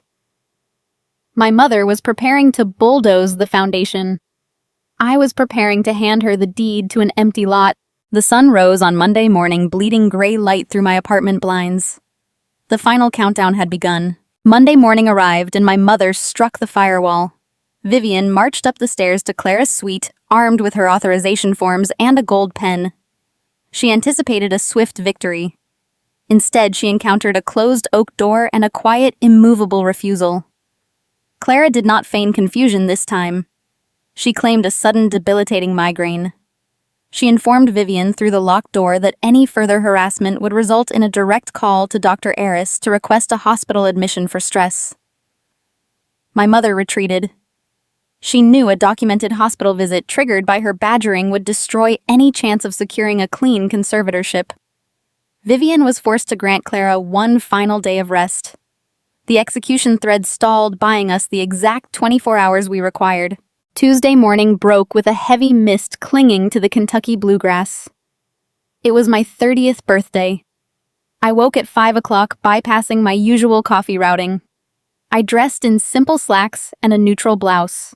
It was attire suitable for a woman running errands rather than a woman inheriting a dynasty. I drove my sedan out to Oakbrook Manor, keeping my headlights dim as I navigated the long gravel driveway. Clara was waiting by the side entrance near the conservatory. She wore a tailored trench coat and carried a nondescript leather handbag. She slipped into the passenger seat with the silent precision of a veteran operative. We did not speak as I reversed the car and headed back toward the highway. The silence in the cabin was not tense. It was the calm, resonant quiet of a system preparing for a clean reboot. We drove for 45 minutes, crossing 2 county lines to ensure we remained entirely off Vivian's radar. Our destination was not a polished law firm with mahogany desks and oil paintings. It was a sterile, brightly lit strip mall office squeezed between a dry cleaner and a discount auto parts store. We walked into the notary public office just as the open sign flickered on. The air inside smelled of stale coffee and warm printer toner. The walls were painted a dull, practical beige. It was the exact opposite of the world my mother worshipped. There was no pageantry here. There was no social hierarchy. There was only administrative protocol. The notary was a young man with tired eyes and a name tag pinned askew on his polo shirt. He did not care about the Sterling lineage. He did not know that the woman standing across the counter was the matriarch of one of the most prestigious estates in the region. He only cared about valid government identification and correct signature placement. Clara reached into her handbag and retrieved the stack of legal documents our Louisville attorneys had prepared. She laid them flat on the faux wood laminate counter. I stood beside her, watching the culmination of a 2-year programming cycle materialize in physical space. The young man inspected Clara's driver's license, verifying her identity against the plastic card. He pulled his official ledger forward and handed her a standard blue ballpoint pen. There was no grand music playing in the background. There were no dramatic speeches. The monumental transfer of generational wealth was executed to the soundtrack of a humming fluorescent light fixture overhead and the distant rumble of traffic outside the window. Clara leaned over the counter and began to sign. Her hand was remarkably steady. She signed the formal revocation of Vivian's operational power of attorney. She signed the legal activation of the generation-skipping trust clause. She signed the final irrevocable deed transferring the entirety of Oakbrook Manor, its liquid assets, its historic pastures, and its architectural legacy directly into my name. With every stroke of the blue pen, the old operating system was dismantled. The notary pulled his heavy rubber stamp from its ink pad and pressed it firmly onto the bottom of each page. The dull thud of the stamp echoed in the small office. That sound was the gavel coming down on my mother's reign. It took 11 minutes to complete the transaction. The notary handed the documents back, collected his nominal fee, and thanked us for our business. We walked back out into the humid morning air, leaving the beige office behind. I unlocked the car and we climbed inside. Clara did not immediately secure her seatbelt. She sat holding the thick stack of papers resting in her lap. She looked down at them, tracing the edge of the top page with her thumb. The weight of what she had just accomplished settled over the front seat. She had just disinherited her own daughter and bypassed her grandson, securing the safety of the land over the vanity of her bloodline. It was a severe correction, but a necessary one. She slid the documents into a plain manila folder and handed the folder across the console to me. I took it. The paper felt heavy, grounded, and permanent. Clara looked at me. Her eyes were sharp, clear, and unburdened. The frail elder persona she had weaponized for months was gone forever. "The house needs a foundation that does not crumble," Clara said. Her voice was quiet, lacking any trace of hesitation. "It is yours now." I looked at the folder resting on my lap. The reality of the data shift began to process in my logical mind. I had woken up that morning as a systems analyst renting a 700-square-foot apartment. I was a woman my mother openly derided as a useless spinster, a convenient appliance used to fix logistical errors. I was now sitting in the driver's seat of an economy sedan as the sole proprietor of a multi-million-dollar historic estate. I owned the paddocks. I owned the antebellum columns. I owned the very ground my mother was planning to sell to a commercial developer. The financial disparity between my physical surroundings and my new legal net worth was staggering. Yet I felt no sudden surge of arrogance. I felt a profound structural responsibility. I was the new administrator, and the network was finally secure from external threats. I put the car in gear and pulled out of the parking lot. We drove back toward Lexington as the morning traffic began to build. I navigated the familiar roads, my mind organizing the sequence of events that would follow. I dropped Clara off at a discreet side street near my apartment complex. She preferred to arrive at the birthday gathering early to secure a comfortable chair in the corner and observe the guests arriving. She promised to slip through the side door and make herself a cup of tea while I prepared for the event. I parked my car in my assigned spot. I picked up the manila folder and held it against my side, feeling the solid edge of the paper through the thin cardboard. I took a deep breath, inhaling the warm Kentucky air. My mother was currently at Oakbrook, likely packing her designer tote bag with the fraudulent conservatorship papers, believing she would corner Clara the following morning. Vivian was preparing to march into my apartment that evening to drink my bourbon, eat my cake, and publicly humiliate me in front of 30 society friends. She intended to use my birthday party as a stage to assert her dominance and secure her narrative before she bulldozed the family legacy. She thought she was operating from a position of ultimate authority. She thought she dictated the rules of engagement. I walked up the stairs to my apartment, unlocked the door, and stepped inside. The caterers would be arriving soon to deliver the vanilla buttercream cake. I walked over to my modest desk, opened the bottom drawer, and placed the manila folder inside. I slid the drawer shut with a soft, definitive click. I was ready to host my guests. I was ready to let my mother perform her script. I was ready to watch her stand in my kitchen and call me a failure, secure in the knowledge that she was a deleted user trying to issue commands on a network she no longer owned. The vanilla sponge cake rested on the porcelain plate in my mother's hand. She looked down at it, then back up at me, searching my eyes for the submission she demanded. She interpreted my calm demeanor as surrender. In her reality, a person who does not fight back has accepted defeat. She did not realize she was interacting with a honeypot, a decoy system designed to draw a hacker in and monitor their methodology while keeping the core network secure. I smiled. It was a polite, measured expression. I gestured toward the room full of quiet guests holding their bourbon glasses. "Please continue," I said. "You had the floor, Mother. I am sure everyone is eager to hear the rest of your toast." The invitation acted as a catalyst. My mother took a delicate bite of the cake, chewed and swallowed. The sugar seemed to fortify her confidence. She handed the half-eaten plate to my brother Preston, who stood nearby, projecting the smug aura of a man who believes he has already won the lottery. Preston took the plate without a word, acting as her loyal subordinate. Vivian turned back to the crowd. Her posture straightened. She adjusted the diamond tennis bracelet on her left wrist, a physical tell she always deployed when preparing to deliver a rehearsed monologue. She looked around my living room with an expression of performative pity. As I was saying, Vivian resumed her voice, projecting with the practiced modulation of a seasoned public speaker.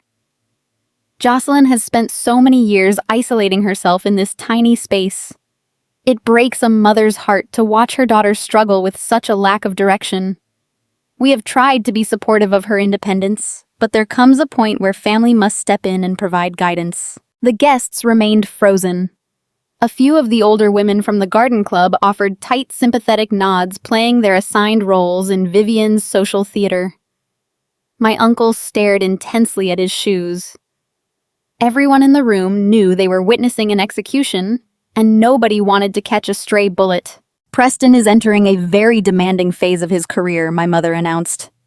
She placed a hand on my brother's shoulder, presenting him like a prize stallion. His ventures require a dedicated manager to handle the logistical details. The administrative burden is simply too great for a man of his stature to manage alone. We need someone who can organize his schedule, balance his accounts, and maintain his correspondence. She paused, letting the significance of the role settle over the audience. She was rebranding his catastrophic financial failure as a period of rapid expansion. She was telling the room that Preston was too busy succeeding to balance his own checkbook. "And that is why we have decided to offer Jocelyn a lifeline," Vivian declared, turning her gaze back to me. Her eyes shone with the toxic glow of a savior complex. "We are bringing her home." The phrase sounded warm on the surface, but the underlying mechanics were pure extraction. I did not interrupt. I let her lay out the specific parameters of my new assignment. "Jocelyn will be terminating her lease here," Vivian explained to the crowd, gesturing dismissively at my exposed brick walls. "She will be moving back to Oakbrook Manor by the end of the month. She will take over the daily management of Preston's affairs, allowing him to focus on the broader vision of the Sterling legacy. It is a perfect solution. Jocelyn needs structure, and Preston needs an assistant.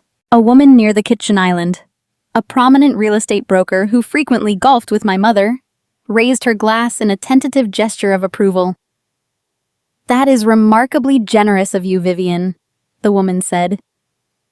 "Keeping the business within the family is always the smartest route.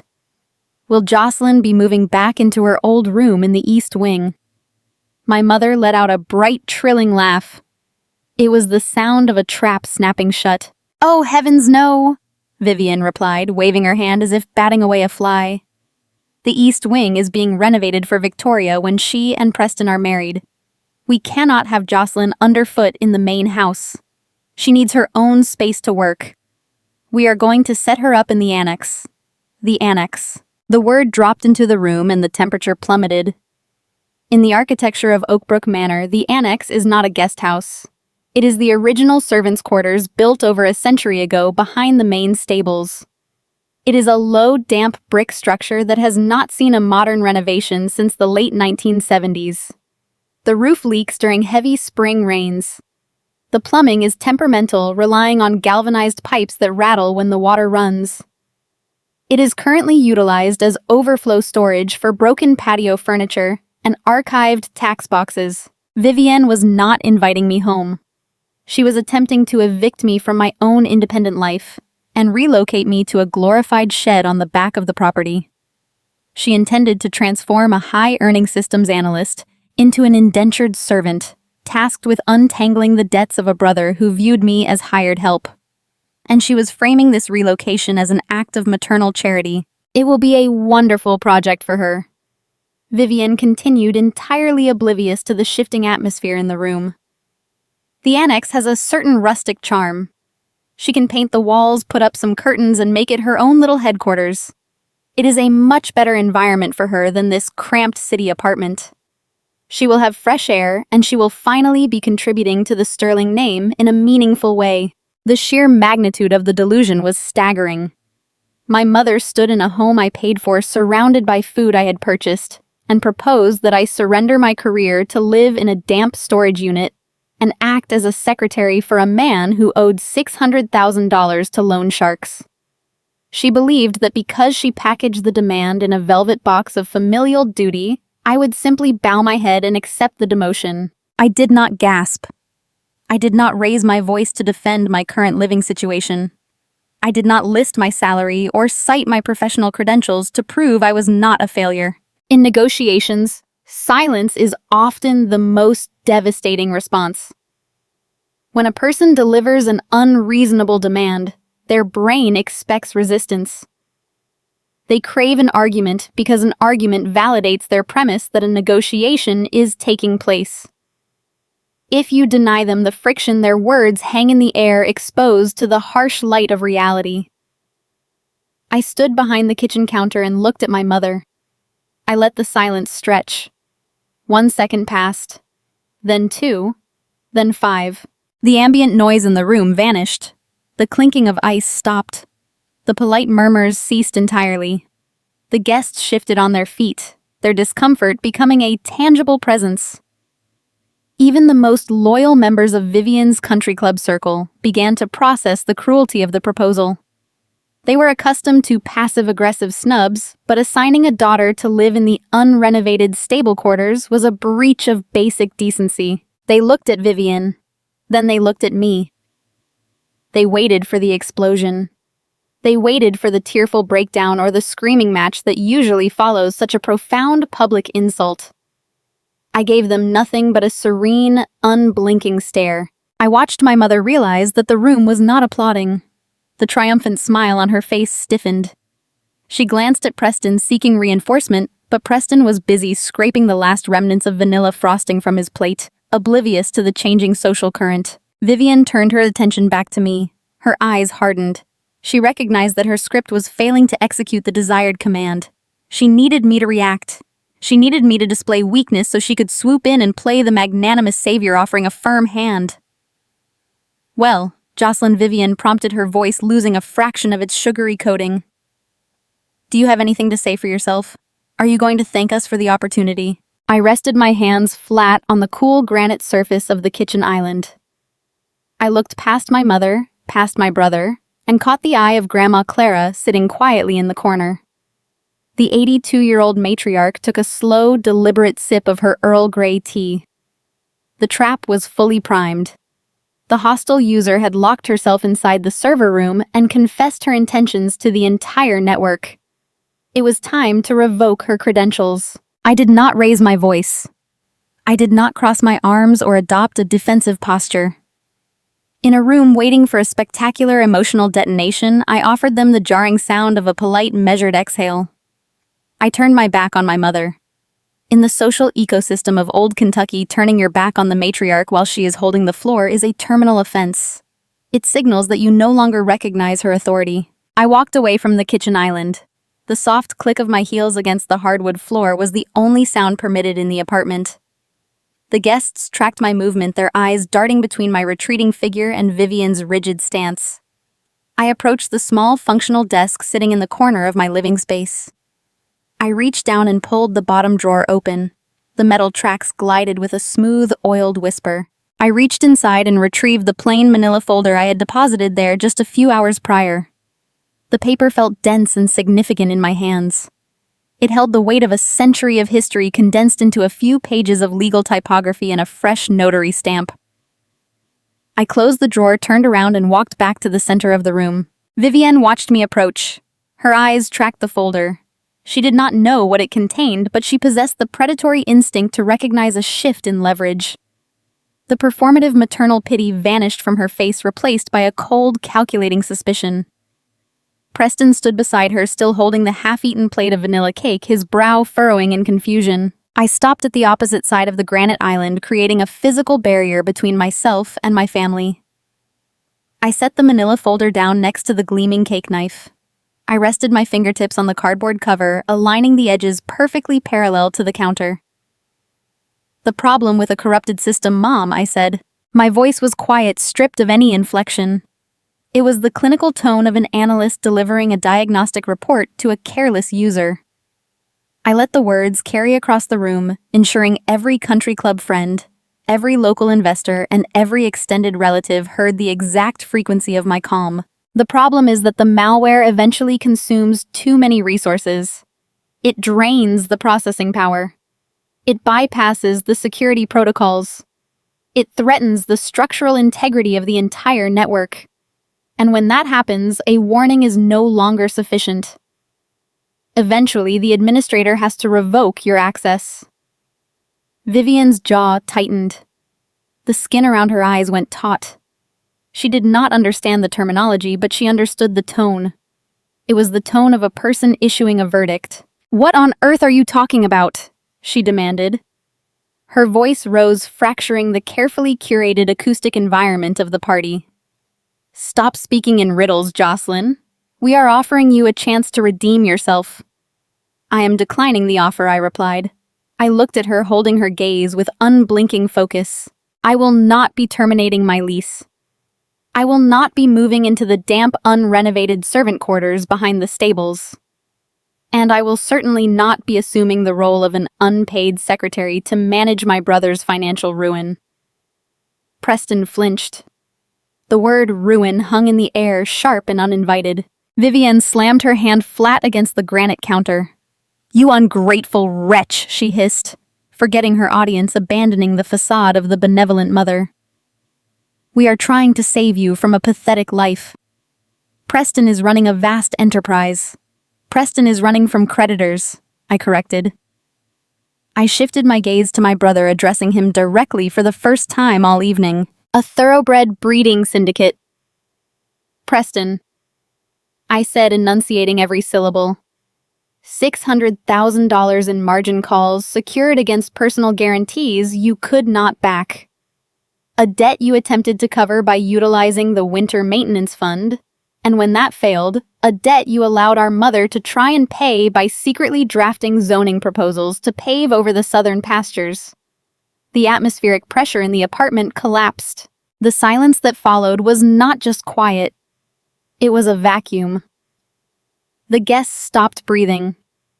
The real estate broker who had praised Vivian moments ago slowly lowered her bourbon glass to a side table, distancing herself from the blast radius.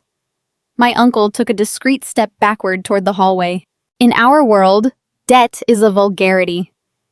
But secret unsecured debt owed to aggressive lenders is a scandal. Subdividing ancestral land to pay for a failed gamble is a cardinal sin. I had just laid the Sterling family's darkest, most desperate secret bare in the middle of a cocktail party. Preston turned the color of ash. He looked at the guests, his eyes wide with a sudden, paralyzing terror. The gentleman equestrian persona dissolved, leaving behind a terrified, incompetent man, exposed to the harsh light of public scrutiny. He opened his mouth to deny it, to spin a counter-narrative, but his throat seized. Vivian stepped in front of him, physically shielding her golden child from the stares of her peers. Her face was mottled with a raw, visceral fury. She realized I had bypassed her social firewall and broadcast the truth to the entire network. "You are a liar," Vivian spat. Her voice shook, trembling with a rage that bordered on hysteria. "You are a paranoid, jealous liar inventing stories to damage your brother's reputation. I knew you were unwell, but this is a new low even for you." She stood tall, attempting to summon the ancestral authority she believed she wielded. She pointed a trembling finger toward the front door of my apartment. "You have crossed the final line, Jocelyn," my mother declared. The declaration was meant to sound like a royal decree. "You reject our help. You insult your brother. You embarrass this family. Consider your ties severed. You are banished from Oakbrook Manor. You will never set foot on that property again. You will not attend the holidays. You are written out of the legacy. You are no longer a Sterling." It was the ultimate threat. In her mind, she was casting me out into the wilderness, stripping me of the only identity she valued. She expected me to crumble. She expected the sheer terror of societal exile to force me to my knees. I let her finish. I let the echo of her banishment fade into the exposed brick. I looked down at the granite counter. I placed my right hand flat against the manila folder. I applied a slight measured pressure and pushed. The cardboard slid across the smooth stone surface. It made a faint, dry sound, a quiet shush that carried through the breathless room. The folder stopped exactly 3 inches from my mother's manicured fingers. "You cannot banish me from a house you no longer own," I stated. The words did not echo. They landed with the heavy, undeniable thud of a steel door locking into place. Vivian stared at me. Her eyes darted from my face to the folder resting near her hand. Her brain struggled to process the syntax of my sentence. It contradicted the foundational code of her reality. She owned Oakbrook. She controlled the trust. She managed the permissions. The concept of losing the house was a mathematical impossibility in her mind. I did not offer further explanation. The data was sitting in front of her, waiting to be processed. In the far corner of the living room, hidden behind the frozen statues of the country club elite, Grandma Clara sat in her single-accent chair. The 82-year-old matriarch held her porcelain cup and saucer with perfectly steady hands. She raised the cup to her lips, took a slow, deliberate sip of her Earl Grey tea, and gave a single, distinct nod of approval. The trap was sprung. The diagnostic report was delivered. The only thing left was to watch the corrupted user open the file and realize her administrative access had been permanently revoked. Vivienne stared at the manila folder resting on the granite counter. Her upper lip curled into a dismissive sneer. In her mind, I lacked the capacity for sophisticated retaliation. She assumed the cardboard cover contained a printed resignation letter, a desperate plea for financial independence, or perhaps a fabricated lease agreement meant to prove I was not vacating my apartment. She reached out and flipped the cover open with the casual disdain of a queen swatting away a fly. The interior of the folder did not contain a childish prank. It held heavy, watermarked legal parchment. The crisp rustle of the high-grade paper sounded distinct against the breathless silence of the living room. My mother lowered her gaze to the top document. I watched her eyes track the dense typography. She read the letterhead of the boutique wealth management firm in Louisville. She read the formal invocation of the contingency protocol. She scanned the paragraph detailing the generation's skipping trust clause. Her reading pace slowed. The cognitive dissonance was fighting her comprehension. She was trying to parse legal terminology that directly contradicted the foundational code of her existence. Then her eyes reached the final page. She saw the fresh raised seal of the notary public. She saw the sharp, unmistakable loops of Grandma Clara's signature in permanent blue ink. And beneath that signature, printed in bold, undeniable lettering, she read the designated recipient of the irrevocable deed transfer. Sole proprietor Jocelyn Sterling. The reaction was immediate and visceral. The polished Kentucky matriarch facade physically shattered. Vivian gasped a harsh, ragged intake of air that sounded like a tearing seam. The color drained from her face, leaving her complexion a sallow, sickly gray. Her manicured hands began to tremble so fiercely that the heavy parchment rattled against the granite counter. She took a staggering step backward, her heels scraping awkwardly against the hardwood floor. "This is a forgery!" Vivian screamed. Her voice cracked, losing its cultivated southern modulation and pitching into a shrill, frantic shriek. She pointed a shaking finger at the documents, then at my face. "It is a fake!" she yelled, turning her panicked gaze toward the crowd of frozen guests. "Do not look at this." She typed this up herself. She bought a fake stamp online. My mother would never sign this. My mother does not even have the mental capacity to understand a deed transfer. Jocelyn is trying to steal the estate. She is a criminal. She was deploying a desperate, noisy defense mechanism. She was attempting to flood the network with frantic accusations to obscure the fatal error code flashing on her screen. But an analyst never initiates a system migration without redundant backups. I did not flinch at the volume of her accusations. I reached down to the second shelf of my kitchen island where I had placed a thick black 3-ring binder just before the caterers arrived. I lifted the binder and set it down next to the manila folder. The heavy thud of the binder landing on the stone counter silenced my mother's screaming. I flipped the binder open to the first index tab.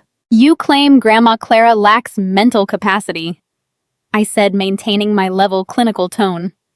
"I present 24 months of quarterly psychiatric evaluations conducted by Dr. Eris in Louisville. They detail a pristine, chronologically unbroken record of exceptional cognitive function. There is no dementia. There is no decline. There are 0 medical grounds for the emergency conservatorship you plan to file at the courthouse on Monday morning." Vivian's mouth opened, but her vocal cords failed to produce a sound. She stared at the medical letterhead, recognizing the name of the prominent geriatric psychiatrist. The legal avenue she intended to use to steal the trust was blocked by a wall of certified medical data. I turned to the second index tab in the binder. I did not pause to let her recover. I continued delivering the diagnostic report to the room. "You claim I am trying to steal the estate," I said, looking directly into my mother's panicked eyes. "But I am not the one who solicited commercial appraisals for the historic southern pastures. I am not the one who exchanged 34 encrypted emails with a luxury housing developer based in Atlanta." I pulled a printed topographical map from the binder and smoothed it flat on the counter. The red ink detailed a proposed cul-de-sac drawn directly over my grandfather's pecan grove. "I am not the one," I continued, my voice carrying to the furthest corners of the apartment, "who drafted a petition of insolvency to present to the zoning board. I am not the one who planned to pave over 300 acres of our heritage to pay off a loan shark." The guests in my living room underwent a profound transformation. The initial shock morphed into a cold, lethal judgment. In the social ecosystem of old Kentucky, wealth fluctuates and gossip is tolerated. But selling ancestral land to pay off an unsecured gambling debt is the ultimate unforgivable disgrace. It is a terminal breach of family honor. The real estate broker who had praised Vivian only minutes before now stared at my mother with undisguised disgust. The women from the garden club shifted their weight physically, stepping away from Vivian as if she were a structural hazard. The societal isolation my mother had tried to inflict upon me was now wrapping itself tightly around her own throat. She was no longer the graceful hostess. She was a desperate fraud exposed in the harsh fluorescent light of her own data. Preston recognized the shift in the room. He saw his mother collapsing under the weight of the evidence, and he felt the collective gaze of Lexington society turning toward him. His gentleman equestrian persona was dissolving. In a frantic bid to salvage his pride, he stepped forward, straightening his tailored suit jacket. He attempted to adopt the authoritative tone of an older brother dealing with an unruly sibling. "You have gone too far, Jocelyn," Preston said, his voice dripping with forced indignation. "You are invading our privacy and misinterpreting standard business ventures. You do not understand how high-level investments work. You are making a fool of yourself in front of our friends over a simple cash flow issue." He intended to dismiss my evidence as the paranoid delusions of a bitter sister. He wanted to minimize the breach. I turned my focus to him. I did not allow him to finish constructing his lie. $612,450, I stated. Preston stopped walking. He froze halfway between the sofa and the kitchen island. "That is the exact principal amount you owe to the failed thoroughbred breeding syndicate," I said, reciting the figures from memory. "That debt is currently accruing interest at a predatory rate of 14.5%. In addition, you owe $75,000 in short-term, high-interest loans taken against the Oakbrook Winter Maintenance Fund. You bounced a $12,000 check to the local feed store on the 4th of November. You bounced an $8,000 check to the caterers who worked your pheasant hunt." I locked eyes with him, stripping away the last remnants of his aristocratic disguise. "You are not executing high-level investments, Preston. You are drowning in unsecured liabilities, and you allowed our mother to try and sell our grandfather's legacy to buy you more time. You are a financial sinkhole." The silence that followed was definitive. Preston's jaw went slack. The blood drained from his face. He looked over his shoulder at Victoria, his polished fiancée. Victoria was staring at him with wide, horrified eyes. She belonged to a family that valued actual wealth, not the illusion of it. She took a slow, deliberate step backward, creating a physical gap between herself and the man she now realized was a bankrupt liability. Preston shrank under the collective stare of the elite circle he had spent his entire life trying to impress. The public humiliation my mother had meticulously planned for my 30th birthday was now flawlessly mathematically reversed. The stage she built to display my failure was the exact platform I used to broadcast her treason. She had brought the audience. I merely provided the raw data. Vivienne stood frozen, her eyes darting frantically around the room, searching for a single sympathetic face. She found none. She was a deleted user staring at a terminal screen that refused to accept her commands. The Sterling operating system had been purged of its malware, and the new administrator was ready to establish the permanent rules of the network. Fluffy revenge here. The prompt has been fully processed, and the constraints are locked in. I will proceed with Section 14, maintaining the clinical escalating tone of our calm drama format, while avoiding the prohibited words and punctuation. Here is Section 14. The silence in the apartment shifted from shock to a heavy, suffocating permanence. I watched Vivienne attempt to process the total collapse of her reality.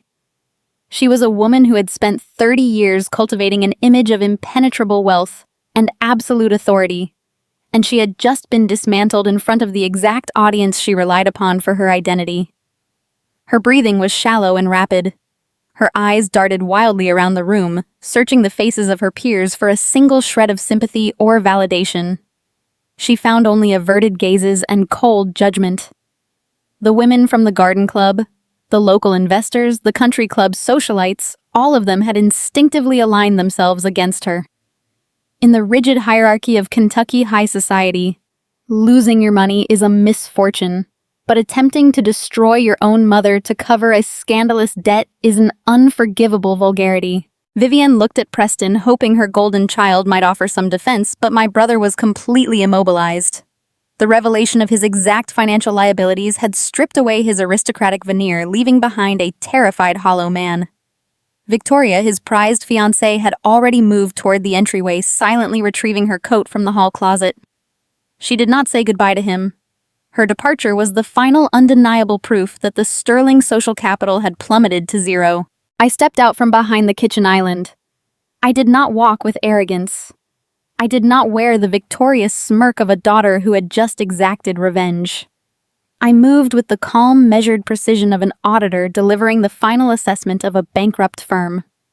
I approached the center of the living room, stopping a few feet away from where my mother stood shivering in her designer blazer. The diagnostic phase is complete, I told myself internally. The corrupted files have been identified and isolated. It is time to establish the new user permissions. Mom, I said, keeping my voice pitched at a low, even volume. I need you to listen to me very carefully because I am only going to explain the new operating rules once. Vivienne flinched at the sound of my voice. She looked at me, her eyes wide with a mixture of terror and disbelief. She was waiting for me to scream, to hurl insults to match the hysterical energy she had brought into my home. When I offered her nothing but clinical detachment, her posture crumbled even further. Effective immediately, you and Preston are formally evicted from your positions of authority regarding Oakbrook Manor, I stated. I was not asking for her agreement. I was outlining a structural reality. The trust transfer is complete and legally binding. The accounts associated with the estate maintenance fund have been frozen and will be restructured under my exclusive administrative control by tomorrow morning. You no longer have the ability to authorize expenditures, hire contractors, or sign vendor agreements on behalf of the family. Preston opened his mouth perhaps to argue about his upcoming social obligations, but the sheer gravity of my tone silenced him before he could produce a word. I am not doing this to punish you, I continued, addressing my mother. I am doing this to protect the foundation. Our father loved that land. He did not view those 300 acres as a bank account waiting to be drained or a stage for cocktail parties. He viewed the soil as a legacy meant to be preserved for the next century. You failed to honor that legacy. You viewed the estate as an endless resource to fund an illusion, And when the illusion fractured, you were willing to pave over his memory to hide your mistakes. I will not allow that to happen. I let the weight of my father's memory settle over the room. Vivian squeezed her eyes shut, a single tear escaping and cutting a jagged path through her expensive makeup. It was the first genuine emotion I had seen her display in a decade, born not from remorse, but from the devastating realization that her control was permanently gone. The locks on the main house and the outer administrative buildings will be changed at dawn, I explained, ensuring there was no ambiguity in my directives. You will have 30 days to pack your personal belongings. The legal team in Louisville has already drafted a modest severance provision from the remaining liquid assets, which will be dispersed to you to secure alternative housing. It is more than enough to rent a comfortable condominium in the city. It is not enough to maintain a country club membership or fund another thoroughbred syndicate. You will have to learn how to live within your actual means. I paused, allowing the reality of a budget to register in their minds. For Preston, the concept of a financial limit was entirely foreign. For Vivian, the prospect of downsizing to a condominium was a fate worse than death. It meant becoming invisible in the society she used to rule. I took one final step forward, closing the distance between us. I looked directly into my mother's eyes, ensuring my next words bypassed her defensive protocols and lodged permanently in her understanding. You are welcome to visit Oakbrook as guests for Thanksgiving, I said, my voice cold and unyielding. But you no longer hold the keys, you no longer write the checks, and you will never speak to me like this again. The boundary was set. It was a masterclass in architectural restriction.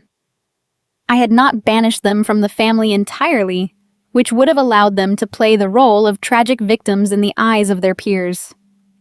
By inviting them back as guests, I firmly established the new hierarchy. They were visitors in a domain they used to command, stripped of their administrative rights and forced to adhere to my terms. The finality of the verdict broke whatever remained of Vivian's resolve. A wet, ragged sob tore from her throat. The polished Kentucky matriarch dissolved completely, leaving behind a broken, hysterical woman facing the ruins of her own vanity. She could not bear to look at the society friends who were witnessing her utter humiliation. She grabbed her leather tote bag from the kitchen island with trembling hands. She turned to Preston, grabbing his arm with a desperate, clawing grip. "We are leaving!" She choked out, her voice barely recognizable through her tears. "Come with me right now." Preston did not resist. He allowed his mother to pull him toward the front door. His head bowed, his shoulders slumped in total defeat. They stumbled through the entryway, presenting a chaotic, undignified retreat. The door pulled shut behind them, the latch clicking into place with a sharp metallic finality. The threat was neutralized. The corrupted users had logged off. The remaining guests stood in the living room, surrounded by half-empty bourbon glasses and the lingering scent of my mother's expensive perfume. The social dynamics had shifted with whiplash-inducing speed. The people who had spent the last hour laughing at my expense now looked at me with profound, hyper-respectful caution. They recognized that the quiet woman renting the shoebox was now the sole proprietor of one of the most significant estates in the county, and she wielded her power with terrifying precision. The real estate broker cleared her throat, offering a polite, deferential nod. "We should be going." "Jocelyn," she murmured, her tones stripped of its former condescension. "Thank you for hosting us. Happy birthday." The rest of the crowd followed suit. There were no lingering goodbyes or forced pleasantries. They moved toward the exit with quiet efficiency, eager to escape the blast radius and process the monumental shift in their social landscape. Within 5 minutes, the apartment was empty of outsiders.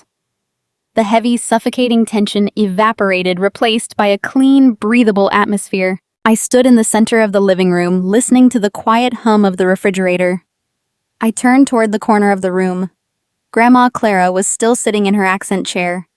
She had not spoken a word during the entire confrontation. She set her empty teacup on the side table, smoothed the fabric of her wool cardigan, and offered a soft, genuine smile. "That was a very efficient system update," my grandmother said. I walked over to the kitchen island and picked up the cake knife. The vanilla sponge cake sat perfectly intact, save for the single slice my mother had abandoned on the counter. I cut 2 fresh pieces, placed them on clean porcelain plates, and carried them over to where Clara was sitting. I handed her a plate and sat down on the modular sofa beside her. We did not need to dissect the events of the evening. The victory did not require celebration or lengthy analysis. The data spoke for itself. The ancestral land was safe. The legacy was secure from commercial developers and predatory lenders. The years of quiet endurance, secret notary appointments, and tactical patience had finally yielded a clean, uncorrupted network. I took a bite of the buttercream frosting, tasting the sweetness for the first time all day. I looked at the manila folder resting on the granite counter, holding the physical proof of my new reality. The apartment was profoundly, beautifully quiet, filled with the resonant peace of a system finally cleansed of its malware. It has been exactly 1 year since the architecture of my life underwent a permanent system reboot. I am standing on the sweeping back veranda of Oakbrook Manor. The September sun is tracing the same long shadows across the bluegrass paddocks that it did the day my mother tried to extort my life savings. But the view from the porch has fundamentally changed. The white paint on the antebellum columns is no longer peeling. The landscaping is pruned with mathematical precision. I am holding a tablet reviewing the quarterly yield projections for the agricultural leases I negotiated last spring. When I assumed control of the trust, I did not abandon my career as a systems analyst to play the role of a traditional Kentucky socialite. Instead, I treated the 300 acres of ancestral land as the largest and most complex network I had ever been tasked with optimizing. A historic estate is often viewed as a financial liability. It is seen as a beautiful drain on resources that requires constant injections of outside capital to maintain its facade. That is how my mother ran it. I refused to operate a failing enterprise. I ran a diagnostic on the soil integrity. I analyzed the operational overhead. I fired the bloated management firms that my brother had hired to subsidize his ego. I reallocated the southern pastures. We did not subdivide them for commercial developers as Vivian intended. I leased the acreage to a highly specialized organic farming cooperative. The contracts guarantee a steady and sustainable revenue stream that covers the annual property taxes and funds a comprehensive maintenance schedule for the main house. I implemented smart irrigation systems and automated drone surveying to monitor the crop health. The stables, which used to house vanity thoroughbreds, have been converted into a premium boarding facility for competitive equestrians. The estate is no longer a bleeding artery. It is a self-sustaining enterprise operating firmly in the black. I still work remote 3 days a week for my technology firm, conducting system audits from my grandfather's mahogany library. I just happen to own the building where the server is housed. The most significant improvement to the network is not financial. It is biological. Grandma Clara is 83 years old, and she is thriving. The ambient stress of living under the covert surveillance of her daughter had been quietly eroding her vitality. Once the threat was neutralized and the toxic users were evicted from the premises, Clara experienced a remarkable resurgence. She no longer spends her afternoons trapped in the conservatory, feigning fatigue to avoid confrontation. She walks the property line every morning. She consults with the boarding facility managers about equine nutrition. She spends her evenings in the library reading historical biographies, entirely free from the burden of proving her cognitive permanence. The thick binder of psychiatric evaluations is locked in the floor safe, gathering dust. The firewall held long enough for the system to heal. The fate of the previous administrators serves as a textbook example of social gravity. When you build your entire identity on the illusion of access, the loss of those credentials is a terminal event. Vivian and Preston packed their personal belongings and vacated Oakbrook exactly 29 days after the birthday party. They utilized the severance provision our attorneys drafted to purchase a standard 2-bedroom condominium on the outskirts of the city. It features vinyl siding and a shared parking lot. It is a perfectly functional structure, but in the specific ecosystem of Old Kentucky, it is a monument to their exile. Lexington society operates on a ruthless algorithm. When the news of the generation-skipping trust transfer circulated, accompanied by the undeniable facts of the crippling debts and the attempted zoning fraud, the social grid isolated them with brutal efficiency. The country club quietly declined to renew their memberships, citing a backlog of legacy applicants.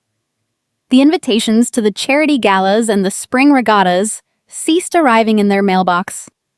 My mother attempts to host bridge games in her cramped living room, but her former friends continually invent excuses to avoid attending. Preston was forced to secure actual employment. He currently works a mid-level sales position at a regional agricultural supply company. He wears generic polo shirts instead of custom-tailored riding coats. My mother and brother are no longer relevant variables in the local power dynamic.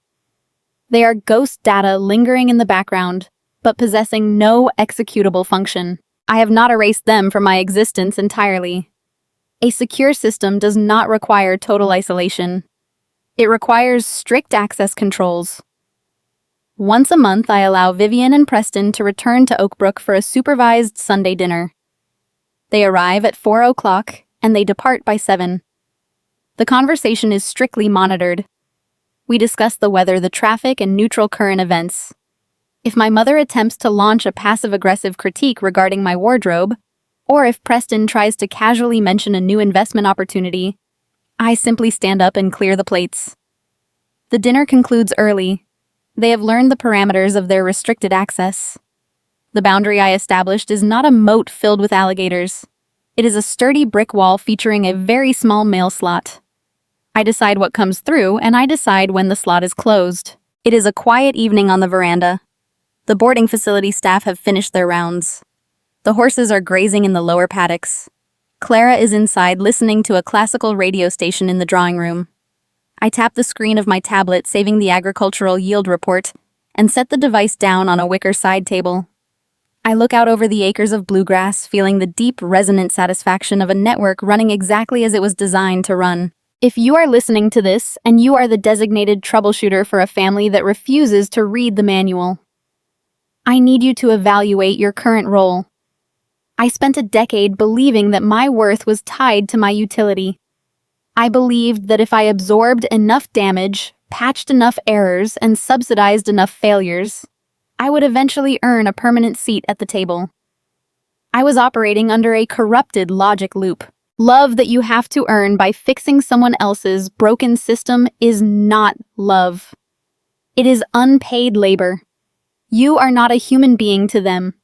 You are a resource to be mined until your battery is depleted. They will take your time, your money, and your peace of mind, and they will call it family duty. They will tell you that you are selfish for wanting to build your own life simply because they demand you spend your energy maintaining their illusions. The moment you realize you have the administrative rights to your own life, everything changes. You stop paying rent to people who only want to see you fail. You revoke their permissions. You secure your perimeter. You take the skills you honed in the dark and you use them to build a foundation that will not crumble. I am 31 years old. My name is Jocelyn Sterling. The estate is secure, the ledger is balanced, and the system is online. We spend our lives building homes. We select the finest materials, we obsess over the curb appeal, and we arrange the interior to present a flawless picture to anyone who walks through the front door. But a house is not a foundation. In the story of the Sterling family, we witnessed a grand Kentucky estate crumble, not because of a storm outside, but because the foundation inside was rotten. This is not just a story about a daughter revoking her toxic mother's access. It is a profound mirror held up to the modern American family. It exposes the deep cracks in how we define success, how we distribute love, and how we raise the next generation. Welcome back to Fluffy Revenge, where we unpack the quiet dramas that shape our lives. If you find pieces of your own story in these reflections, please subscribe to our channel and join our community of cycle breakers. Today, we are looking past the legal documents and the dramatic boardroom confrontations. We are looking at the roots. We are looking at what it truly means to guide a child in a culture that too often values the price tag over the person. The first lesson hidden within the Sterling family collapse is the tragic illusion of vanity. In modern American society, it is incredibly easy for parents to lose their way in the pursuit of status. We live in a culture that glorifies the external. We measure success by the zip code, the pedigree, and the public applause. Vivian Sterling lost her wisdom the moment she allowed society to dictate her children's worth. She looked at Jocelyn, a fiercely independent, highly capable woman who built her own career and saw only a failure because Jocelyn lived in a modest apartment. She looked at Preston, a man hollowed out by debt and incompetence, and saw a success because he wore the right suits and attended the right galas. True parenting wisdom requires piercing through this superficial shell. It demands that we stop pricing our children according to the current social market. The greatest asset you can leave your child is not a vast estate or a recognizable last name. It is the ability to stand firmly on their own 2 feet.